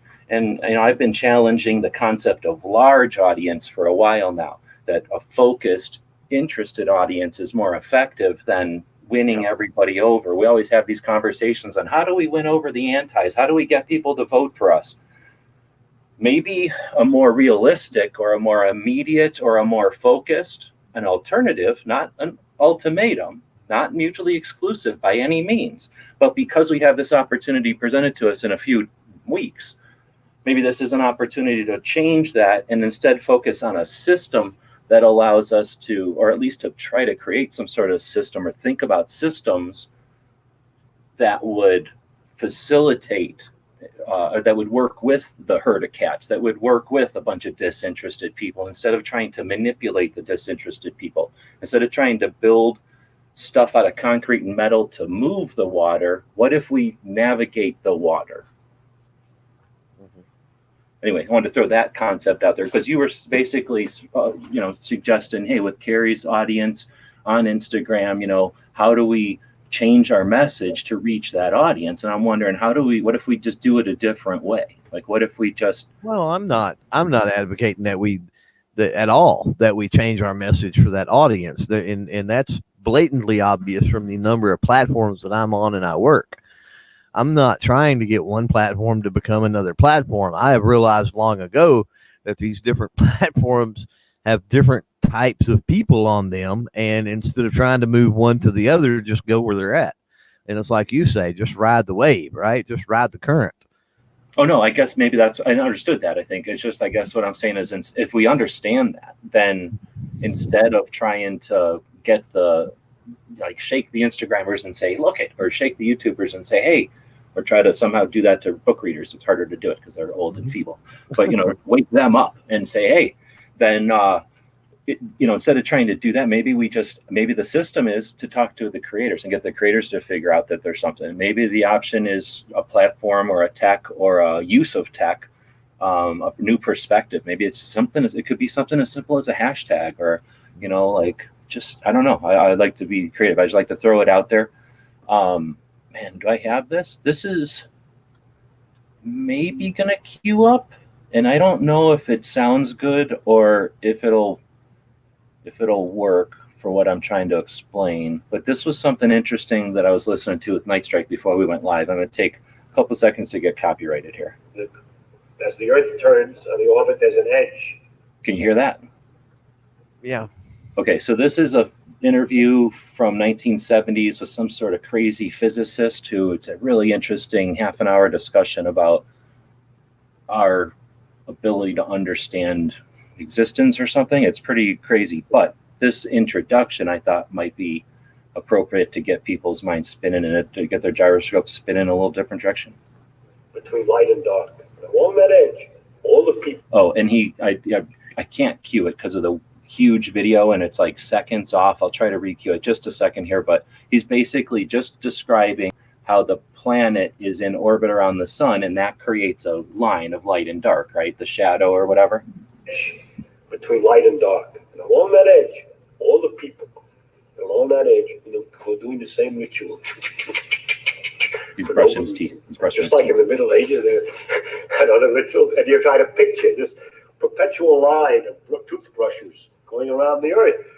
It's to take the world from another point of view. Now, it may well be that. Okay, now he goes off into crazy science stuff, but that idea that have you ever thought about how many people brush their teeth and when, and that if you thought about our giant rock flying through the sky and next to this big solar nuclear furnace or whatever that blasts heat and light at us constantly, and our little ball of rock spins around as it rotates around that giant furnace, we've got this light side and this dark side, and there's a line there. And because the earth is turning, because our big rock is turning, and that shadow is constantly sweeping the planet like a second hand around a clock, right? The flat earth, second hand flat earth, right?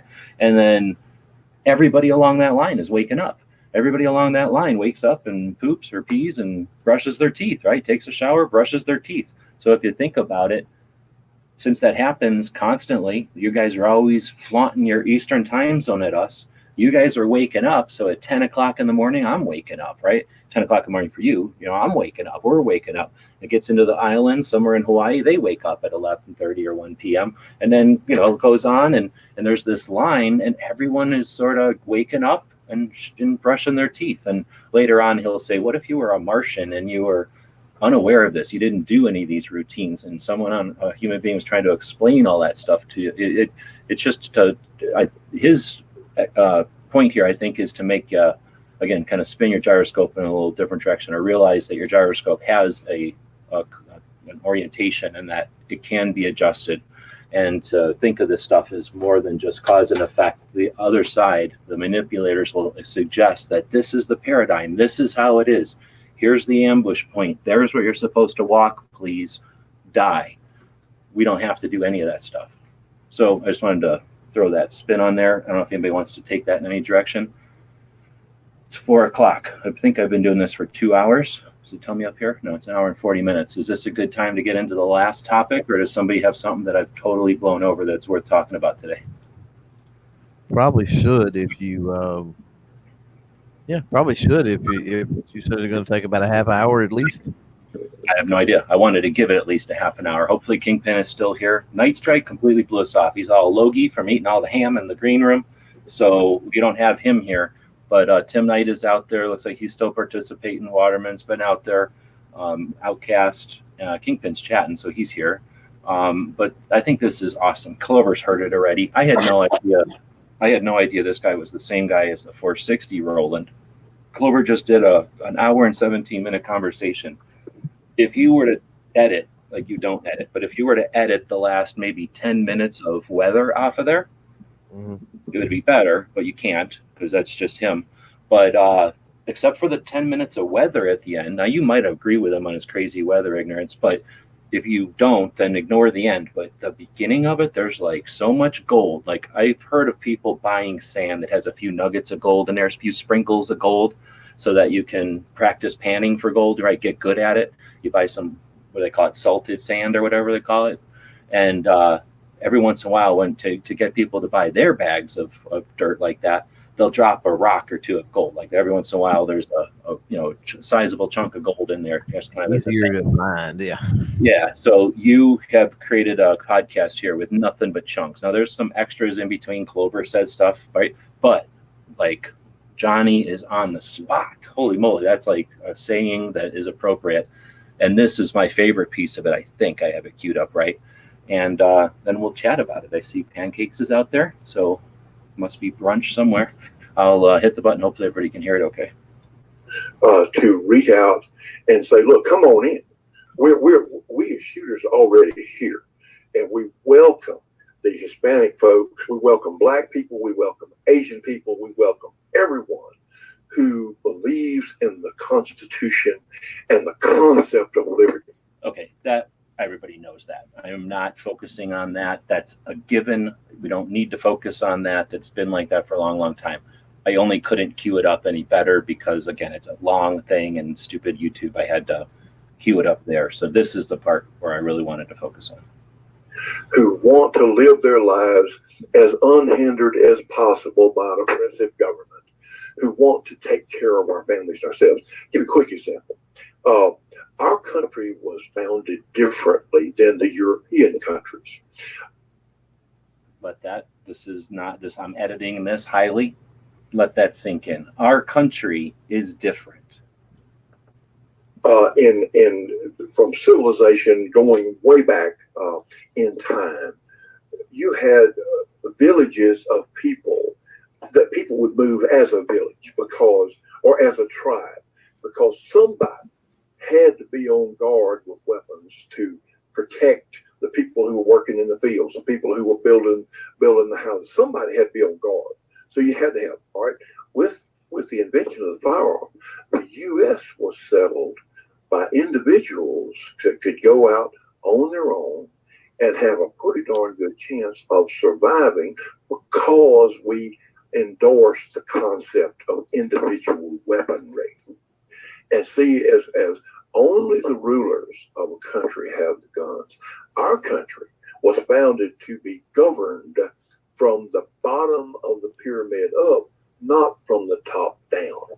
There's a reason that these people, our politicians, are called public servants, not rulers. The people in our country, certainly in theory and from founding, the people are the ultimate rulers, and only the rulers have the weapons. That's why we have the Second Amendment, certainly, right? I'm going to steal that and make a cartoon out of it, because that was awesome. I had not heard that one before. That was awesome. That's really similar to that did strike a chord to me when we were having that conversation, and I didn't follow up, with him or anything with my thoughts on that. I didn't really feel it necessary, but I've talked about the individualism with settling the West before, with people that just got up in the middle of the night, packed the wagons and headed west, that type. And that sort of falls in line there a little bit with what he's talking about. Well, one of the things too is, G-Webs, I've heard you talk about it before, is these aren't our leaders. They lead because they're supposed to sit around and talk to each other and figure out how to do things best that we want them to do. But they've been lifted up to this leadership, like they know how we should follow what they do. And then the political what is it, celebrity status that politicians have. Like, what did you hear what Nancy Pelosi had to say? Who cares? Nancy Pelosi's supposed to be listening to what I have to say. Well, not me, because I don't live in San Francisco, but the politicians are supposed to be curious. Hey, wonder what Night Strike said. Did you hear what Clover said? We got to take and bring them down a notch or two from this celebrity status that they have. No, it's valid. That can be traced, as far as I've been able to discover in my research for like the almanac, for my 2A history stuff. I discovered this, and it might have been through Honda, but I discovered, and no, maybe it was Dead Horse, but I think I found it from somebody who posted something on gun channels one time. And I, when you end the video, it gives you similar videos, and I kind of surfed through and discovered some interesting stuff. But if I understand it correctly, and if I'm correct, if I'm understanding what I remember, if I am remembering it correctly, it was the 1930s. If I understand what happened correctly, there's Sigmund Freud. Everybody know who that guy is, right? Basically, he's the guy that says everybody's fixated with their mom and with dicks, I think. I don't know. Some kind of psychological theory he came up with, and everybody's used it, from crime to marketing to everything you can think of. People base it. I think there's other conflicting ones. I'm not whatever that is. I'm not. What would that be? Therapist? I don't know what you are when you study that stuff. But anyway, so everybody knows who Freud is, right? Sigmund Freud. I believe it was his grandkid or his nephew, or somehow somebody younger than him, related to him, came over, and I forget the details anymore, but he read his uncle's book, his grandpa's book, or whatever it was. He read his family member's book. He comes over to the United States, and this is like the 1930s, and figures out that, again, I'm mixing this all up. I'm taking the actual information, putting it into a blender, getting some kind of gross gravy out of it, and I'm trying to describe what's left of this from me to you guys. But it's the guy somehow comes over here using the concepts of Freud, which are basically just core concepts of people and culture or whatever, like the results of our culture. We end up like we are, and somebody observed it. And once you observe how people are, you can manipulate them, right? It's really what it comes down to. And it's like the 1930s, the beginning of all that. We just got done with industrialization, and I haven't been able to research it completely, but just in general, it must be the end of the Depression or the beginning of the Depression. The Industrial Revolution. We stopped letting kids get slave labor. The slavery's gone. Like, women are coming in to the workforce and stuff. So things are changing, right? And we're creating mass production. And I think it must have been right before or after a war. So there's like plenty or scarcity. I really don't remember, but this guy is at the place in time where his particular set of skills, right, become useful, or at least he figures out how to sell them. And I know that one of the things was the cigarette industry. They were either suffering or they wanted more money or something, and they go to this guy to manipulate women into smoking. He basically pays a couple of celebrities. This is the reason why I'm bringing all this up. He pays a couple of celebrities to basically light up smoke at some movie premiere, something that's going to be on that people are going to see at the time, but it was movie or a film reel or whatever. They pay these ladies, these celebrity whatever movie stars, to light up, and that's like totally inappropriate from what I understand. Like, that's unheard of at the time. Now these movie stars did it, and it's like, oh, I'm going to do that too now, right? Like, because the movie stars did it. Boom, all of a sudden women are smoking, and that was like not a thing at the time. But again, using this like concept of like manipulating people, like, they know they're going to want to do what the movie stars do, so let's start paying the movie stars to do stuff.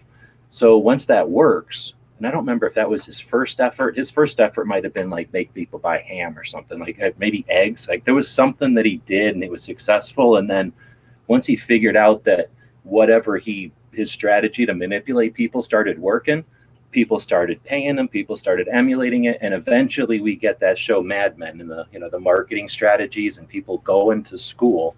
I allude to this all the time. People go to school to learn how minds work.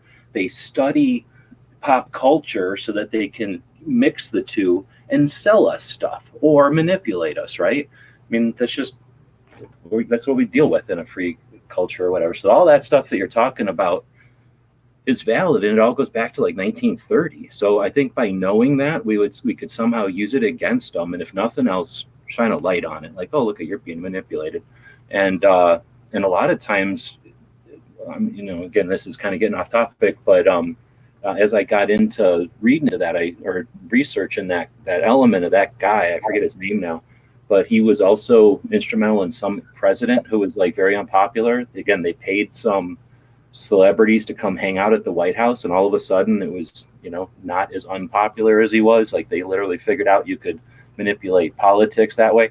And unfortunately, when you go from 1930 to today, all that is a whole bunch of people emphasizing that, manipulating the messages and monopolizing the distribution of content. So they were able to use all that.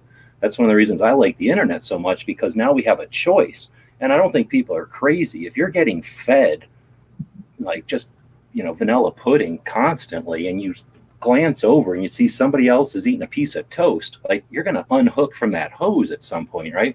You're going to be like, what? There's other food besides this vanilla pudding? Like, let me have something that crunches or something that's salty. Like, give me something different. And once you start getting a taste for flavor, you're never going back to that hose, right?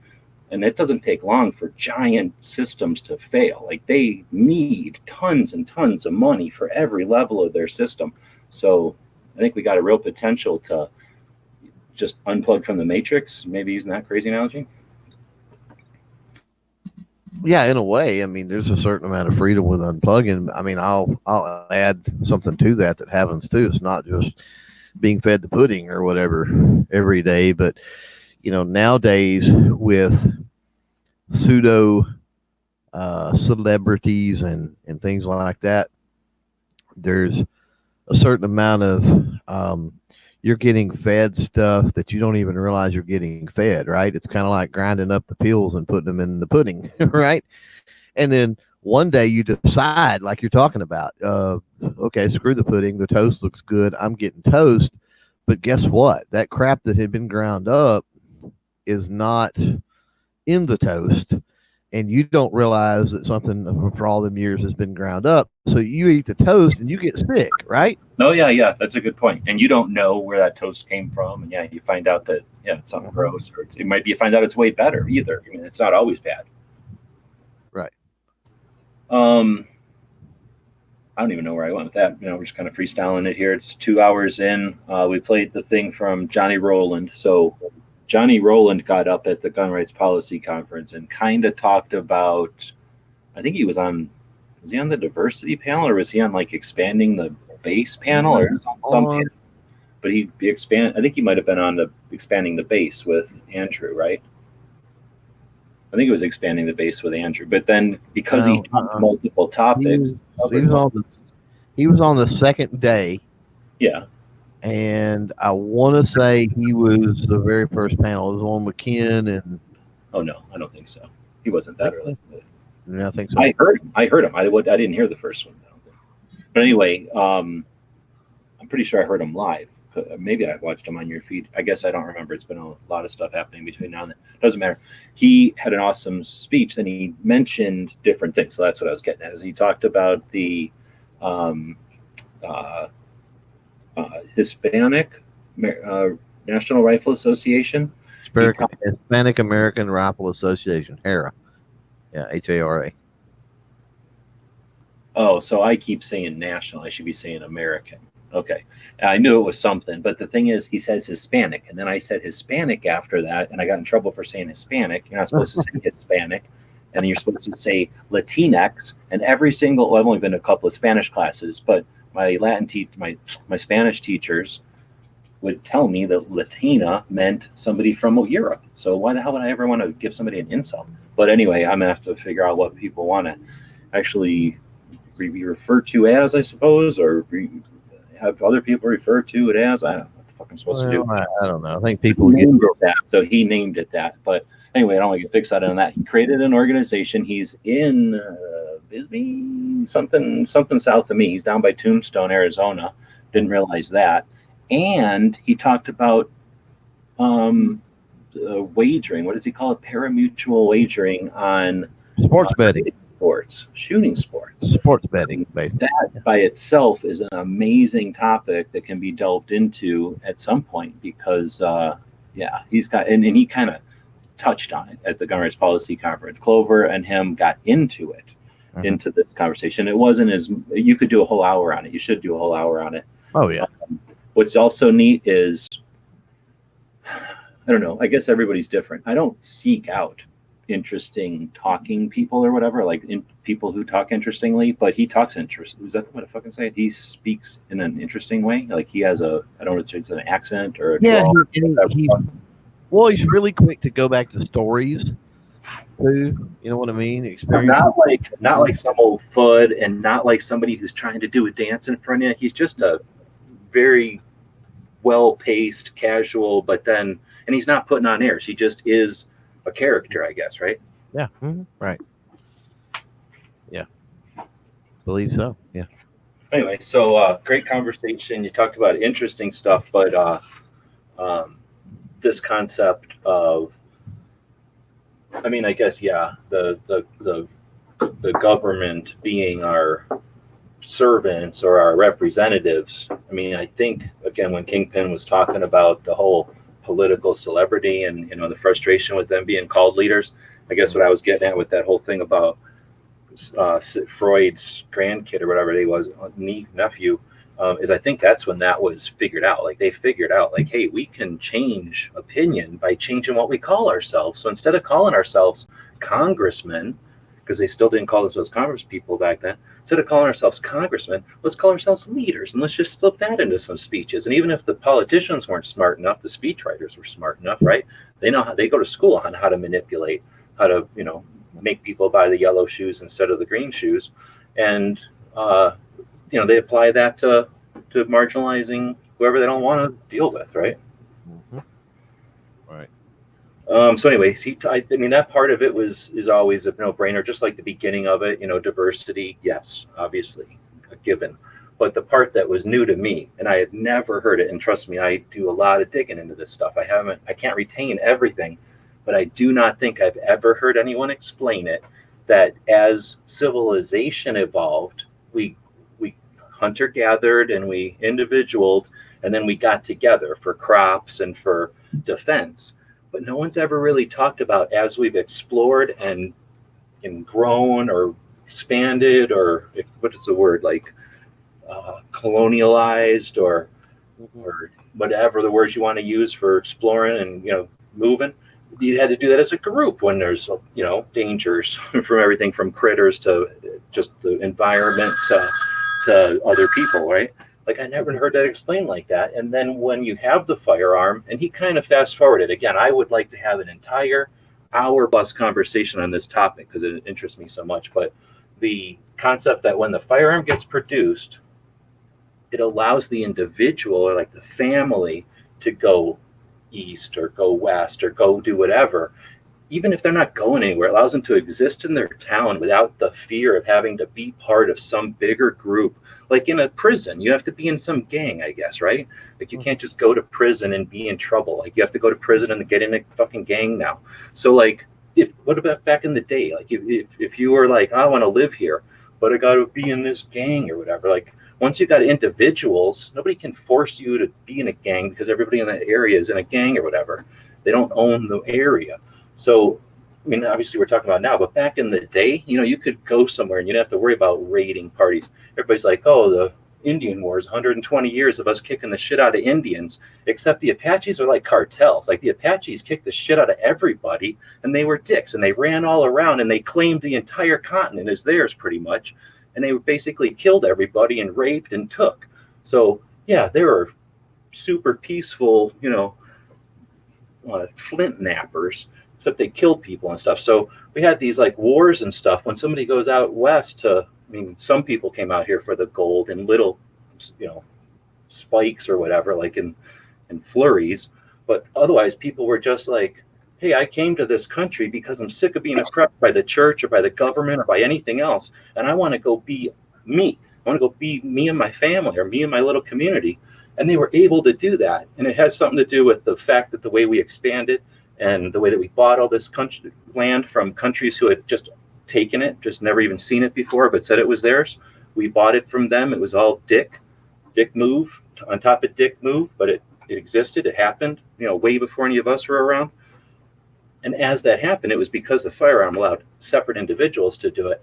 The mindset, we talk about the recourse from this event that's going to happen on November 2nd, like what's going to happen when everyone goes to that event, drives home with that sense of accomplishment, with that knowledge and that shared experience, and then takes that to the Second Amendment. It's going to be a ripple that we'll see afterwards, right?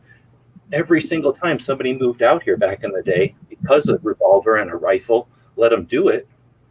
That's what we have today. We're the results, as KD would say, we're the receipt. We're not paying the same price as his ancestors did by getting ripped up by a bunch of dicks, sold to people on boats, resold to people here to fucking build empires of shit, and then eventually just, ignored and abandoned. But again, we all come from someplace, and the United States at least comes from that idea of individual expansion. And again, I think we could do a whole chat just on Johnny's 2 minutes there, 1 minute. I like that. I like the concept too of the individualism, and the gun, the firearm itself really enhances that individualism. Like you were talking about, if I'm going to ride to town from my settlement and I ride across 3 guys with sticks and all I've got is a stick, I better be really, really good with that stick. If not, I'm going to get pummeled by guys with sticks. Where one gun makes me gives me that opportunity to defend myself.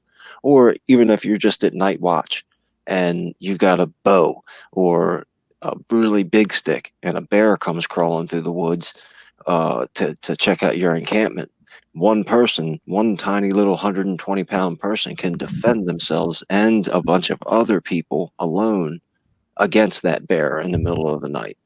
And it goes on down the line, that one person being able to do more.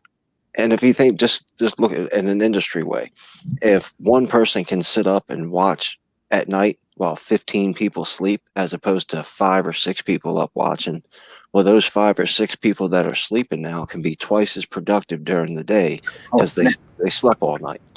Oh, snap. I didn't know where you're going with that, but that makes so much sense. Yeah, one guy up with a gun, even if it's not bad guys, even if it's just coyotes and bears, like you're saying, one guy up with a gun doesn't even have to shoot them. He just has to make a noise and they run away. Lets everybody else sleep. I never even thought about that. Yeah, so like half the amount of people or portion of the people could do even more work than a ton of people and require way less resource. That creates such opportunity. Yeah, I never even thought about it that way. Yeah, it really speaks to efficiency more than anything.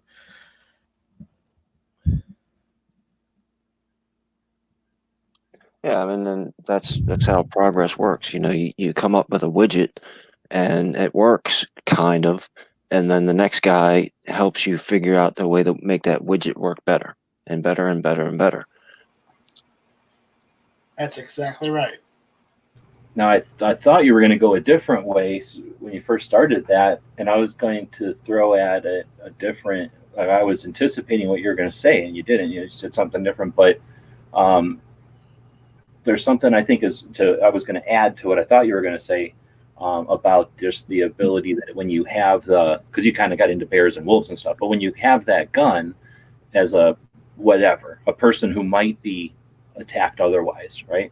You don't even have to, you could just have a stick and wave it around, and now you're prevented from going down that road or whatever, just because your horse ain't going to go down that road. And you'd be crazy to go over there because they're going to smack you with the stick, right? But like you say, when there's a gun, yes, that individual person has more liberty.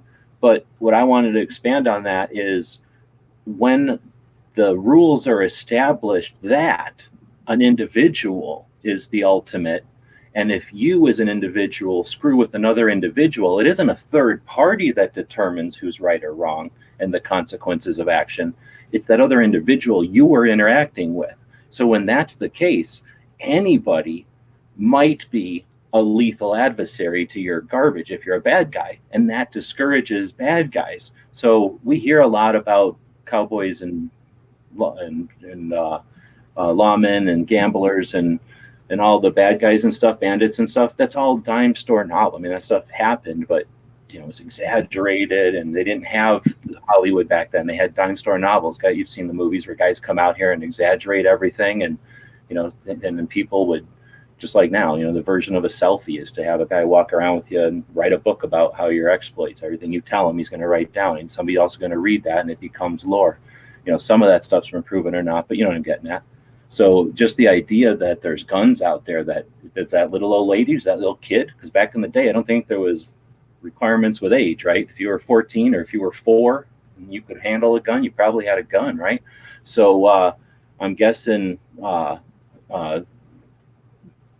in the day, everybody carried. Now, what's the incentive to be a bad guy? Like, especially when it's a little old lady. Like, you come over, like, I'm just going to steal your purse, little old lady, and she's going to kill you anyway because she don't care. Like, you know what I mean? So there's more to it than just the individual that gets saved by the gun. It's the environment, the society is safer, that, as they say. This is the bad guys have less interest. They have to really be bad guys, in other words. Right. And then if you're that much of a bad guy, you're not going for the little old lady, right? You're going for armed guards and stuff. Like when you get to the level where you're willing to die for your evil, or for your breaking the law, you're not just, I guess there's outliers, I suppose, right? But for the most part, that's why we don't see bad guys just tearing through innocents. It's a crazy instance when it happens. It's less than lightning strikes. Anyway, we're getting way out of topic, but where are we at? You see it. Minutes go. You see it in the old Western movies, like you were talking about the old lady, where the bandinos, ride up to the farm while the farmer's away on business or something, and the lady kicks open the door with the shotgun in her hand and says, "You're not coming to my house," and then all the guys jump on their horses and ride back away. Yep, and then it goes around to the bad guys in the bars and stuff, like, oh, you can go to that ranch, but they're going to shoot you, or that kind of thing. Like, okay, let's go to Mexico and be mean there. Somebody no laws down there. It's almost like more guns, less crime, right? Well, they got to that, yep. Which is how could you ever suggest such a thing? Based on numbers and based on our history. Okay, I can go along with that. All right, so what is this? This is the 2A Media Workshop. We had an Every Second Matters since, but we've got Night Strike is back. He must have got back from his ham nap. Welcome back. And I had a conversation with Brandon and that guy who was on Never Enough Ammo's chat. Were you in that chat, Clover? The guy who came in to play kind of anti-gun? I was in that chat, and then he got ran off, and then I had to go do Branson Rays. Yeah. So that's basically exactly what happened. Brandon found a guy who is willing to play the role of anti-gun. I don't think he would consider himself anti-gun. He considers himself open-minded. We all consider him anti-gun. We definitely suggest that he's willing to consider any anti-gun thing. Like, there's very few anti-gun. His version, I'm summarizing unfairly, but I'm pretty certain he would be like, well, you can have your hunting rifle. I'm not trying to take that. But anyway, so he tried to, and he was willing to come on to Match Chat. He did come on to Match Chat. It was not well done, so everybody on Match Chat was on the other side. He was the single guy. Brandon was trying to play devil's advocate, but didn't have a chance. And it just didn't end well. It ended pretty shortly, I think, too, maybe 10 minutes or something. He ran off before I could ask him a question and try and, find some middle ground, conversation to try and turn the tide. But everybody just jumped on him. And unfortunately, I didn't like that everyone was just jumping on him at once. Yeah, exactly. There was no way that was going to work, just because he wasn't accepting any numbers and Yankee wasn't taking it, and done. Like, as soon as that's, then that's just going to be the focus of the whole thing. So anyway, the guy ended up leaving because it just wasn't working for him. So Brandon did another thing. He had a podcast of his own. Now, I know he'd done podcasts, so when he invited me to a podcast, that's what I assumed he was talking about. But I guess turns out he's starting a new podcast. I guess, Brandon. So it's going to be political more than likely. But I'm not totally sure. I don't think it's 2A focused. In other words, I think 2A is going to be part of it because it's Brandon. But I think it'll be political. I think he likes all political topics. But this, I guess, inaugural show or whatever was me and that guy chatting. So I know Clover was willing to do it too, but Brandon basically said he just wanted one of each. He wanted it to be balanced, and since he only had one guy on the other side, I guess I had already talked to the guy, or I got there first, or whatever. I texted him. I already knew his number. So I forget what it was, Tuesday or something. Was it after Ghosts? No. Yeah, Ghost didn't go on Tuesday. Go on a show, so I don't remember when it was.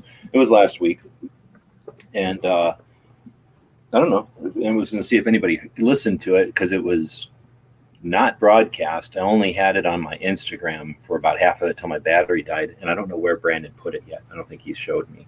So maybe you probably haven't. I guess there's no point in asking. Most people have not seen it. Anyway, so I guess I don't know what I can say about it other than it was interesting for sure to listen to that guy and his perspective on things without the onslaught of accusations and challenges and questions and stuff. So definitely I'd say the takeaways in nutshells would be his position is that firearms incidents, I don't think he differentiates between a whatever the incident is. I guess you could say he sees all firearms fatalities, all of them, like any death is a fatality, as preventable. And we didn't get too into it because it wasn't a perfect discussion or anything, but I'm going to have to say it seems like, at least from our perspective, he's willing to do anything because, quote unquote, it's preventable. And anyway, so I don't know if I'm chatting too much or if anybody did get a chance to see any of it. I didn't even really ask. Or who's Brandon? Oh, sorry. So Brandon is on Gun Channels. What is his name on Gun Channels? I think it's just Brandon. It's just Brandon. Yeah. So he is a dude that has been around on Gun Channels, I'm pretty sure, since the beginning, since 2013. I can tell you, I hope it doesn't embarrass him. He's one of the maybe 10 people that keep it online. It costs a little over $100-something a month to keep Gun Channels going, and Brandon and a couple of others, I don't want to embarrass them. There's people in this chat that are at the $7.62, get it? 7.62 cent level on Gun Channels. So in other words, they pay $7.62 a month. There's like 10 people that make Gun Channels happen. I don't pay for it. I am super poor. And you know me, I am lazy. I would drop it in a heartbeat. No, I wouldn't really, but thanks to the 10 people that basically pay 90% of the bill, and then all the people that pay $12 once a year, fill in. But Brandon's one of those people. He's been around for a long time. He appreciates it. He really loved it when we had the live conversation, the live chats going. Since that was abused and running crazy, we definitely could use somebody who wants to host rooms. Dead Horse was able to do it for a long time before the YouTube issue, and then of course Knives for a long time before that, and then of course Pink before that, and then Quark before that. Quark was the original lobby host, if I remember correctly. I used to fill in for Pink for a time. So. Dang, you've been around that long? Okay, so then Brandon has been around forever. He at one point was like a co-owner in Saber Nights, which was I don't know what to call it. It's not really a gym and it's not really a dojo, but it was a place for people who wanted to learn lightsaber fighting.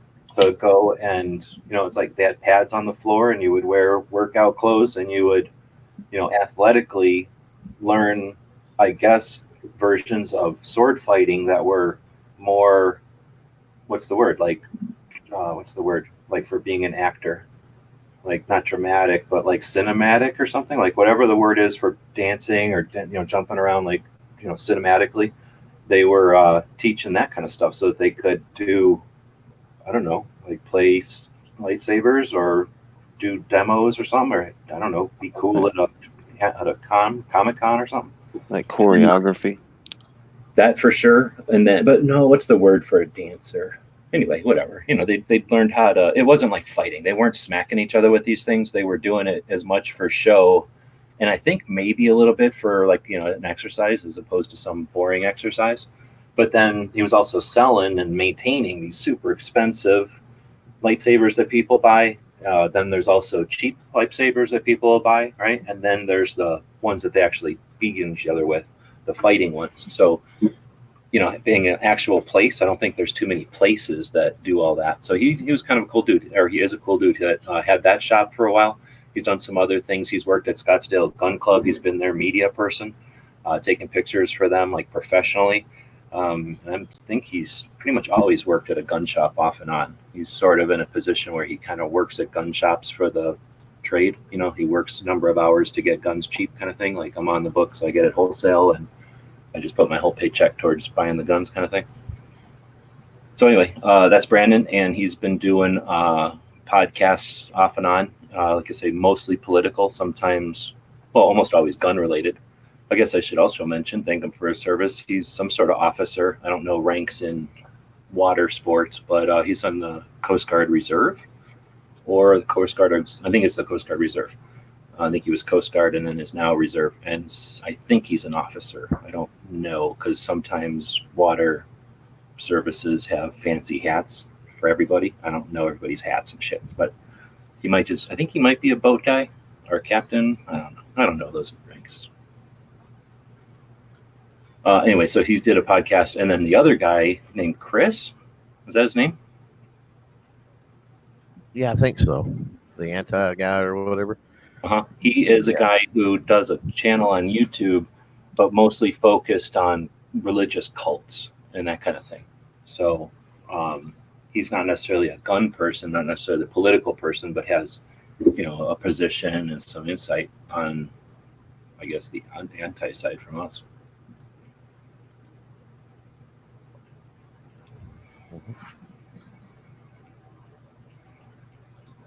All right, well, so that gives us to 2 hours and 16 seconds. And if it's not constant conversation in here, I shut it down, because this has to entertain as many people as possible. I'm desperate for views, and there's no other way to make money on the internet except to have massive views and appeal to as many people as possible. So if you're not now I know you're messing with us. If you're not dancing fast enough, I'm shutting this thing down. I'd like to have I'm dancing. We could talk about what Night Strike's going to have for lunch. I already had lunch. It's 7:34 at night. Had a shit ton of ham. You had to wipe all the butter off on those speakers over there. Actually, G-Web's jokes about the ham, but I did go make an Arby's run. Was there ham at Arby's? I thought that was all roast beef. They do ham, they do turkey, they do lamb too if you get a gyro.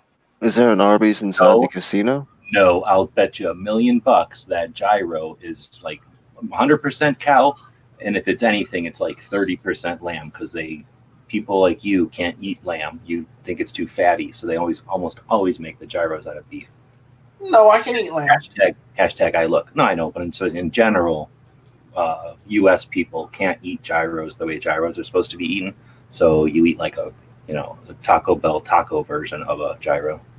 Right. I know it's not a real gyro if you get it from Arby's, but still I get the lamb because it's nice, it's tasty. It's not lamb, it's cow. It's probably cow. Lamb used to be. I know it is. Trust me, I've freaking looked. I wish I could find gyros actually made out of lamb. They don't do it anymore. They quit doing it in like the 90s, really. Really? Yeah, trust me. I'd look. And anyway, without getting into a food topic, Pancake is out there reveling in it. You know that when that happens, like a steam comes up around him from some apparatus in that place that he's in, and all the steam comes up, and then he's just rubbing his hands together. Crazy Pancake smile.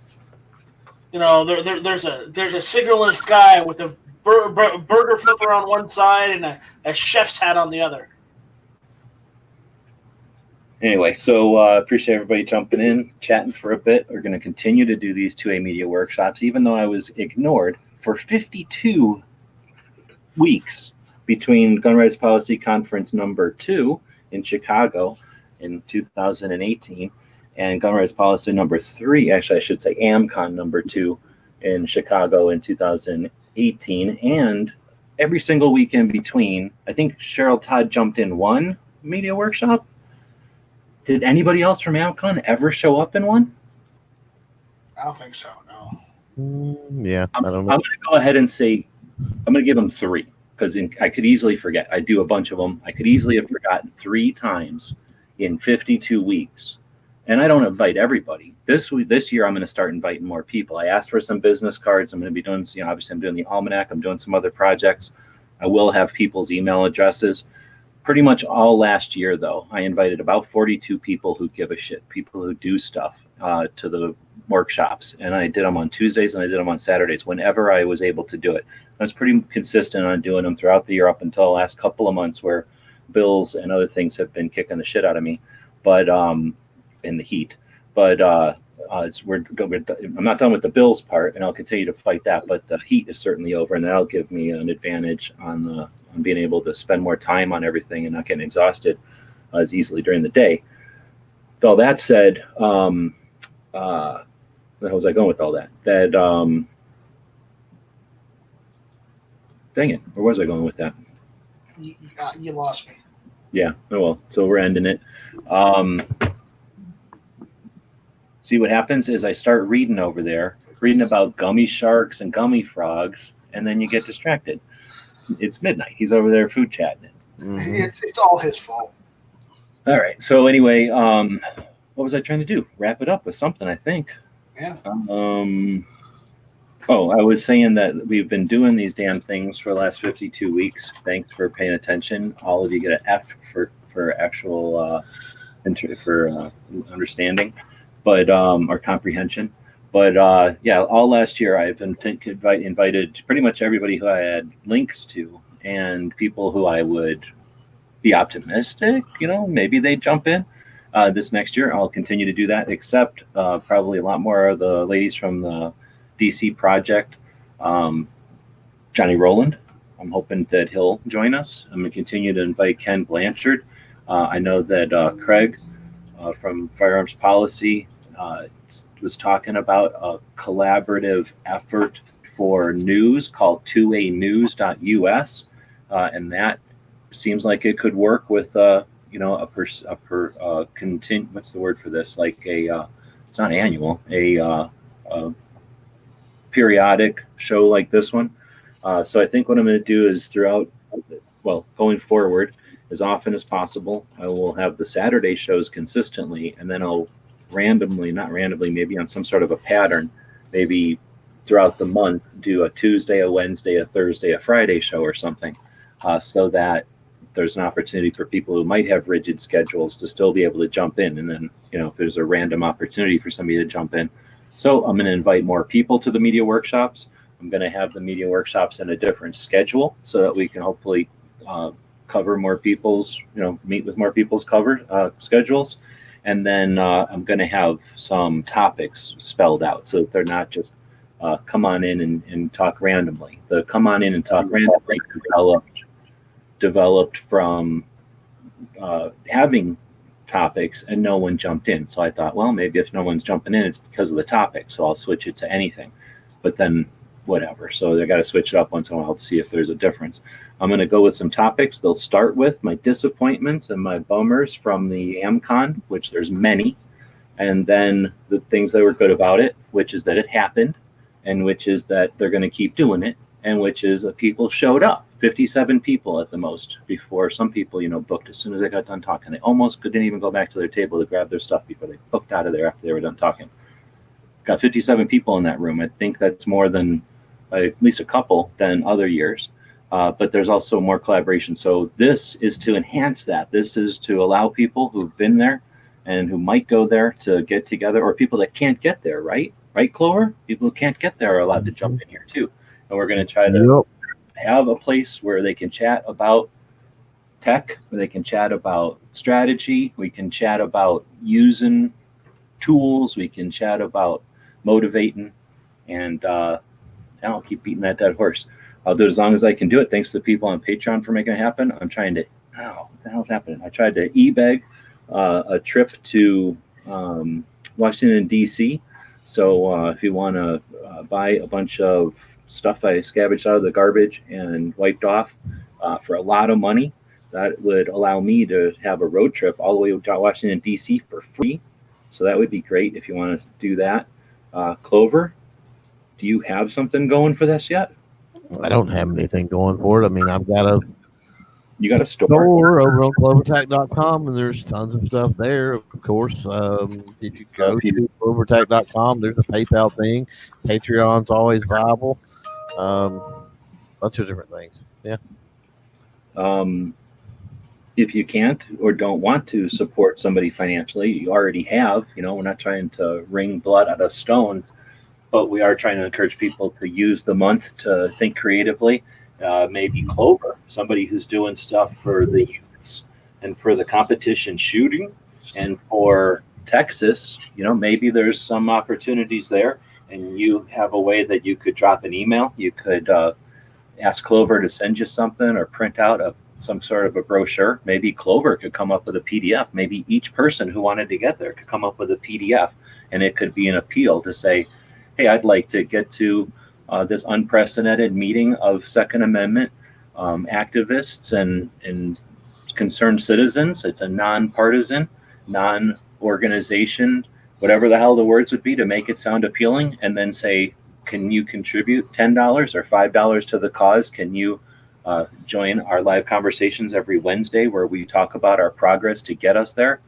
We've got some goals like having a bus, and I'm going to try to gather people along the way. If you would like to participate by buying us some gas or a hotel room, or if you'd like to have a seat on the bus, like get in on Wednesdays and let's talk about this. If we all made a flyer like that, and then we encouraged people, hey, if you can or can't help, but you can get this flyer out, maybe you just email that flyer to a gun shop. Maybe you print it out and take it to a place that does mufflers. Maybe you take it to a place that does like termite control, but the guy that works at the termite place is a gun guy, or at least, in December, he's a gun guy when he goes hunting. So this is an opportunity to use those entrepreneurial skills or develop entrepreneurial skills. If you don't have them or know them, get together on Wednesdays and talk about that kind of stuff. Are we going to empower ourselves? Are we going to develop new skills, or are we going to practice our old garbage until we can't do it wrong, until the game is so beyond it that we make the best spokes for the wagon wheels that have ever been seen in 2020?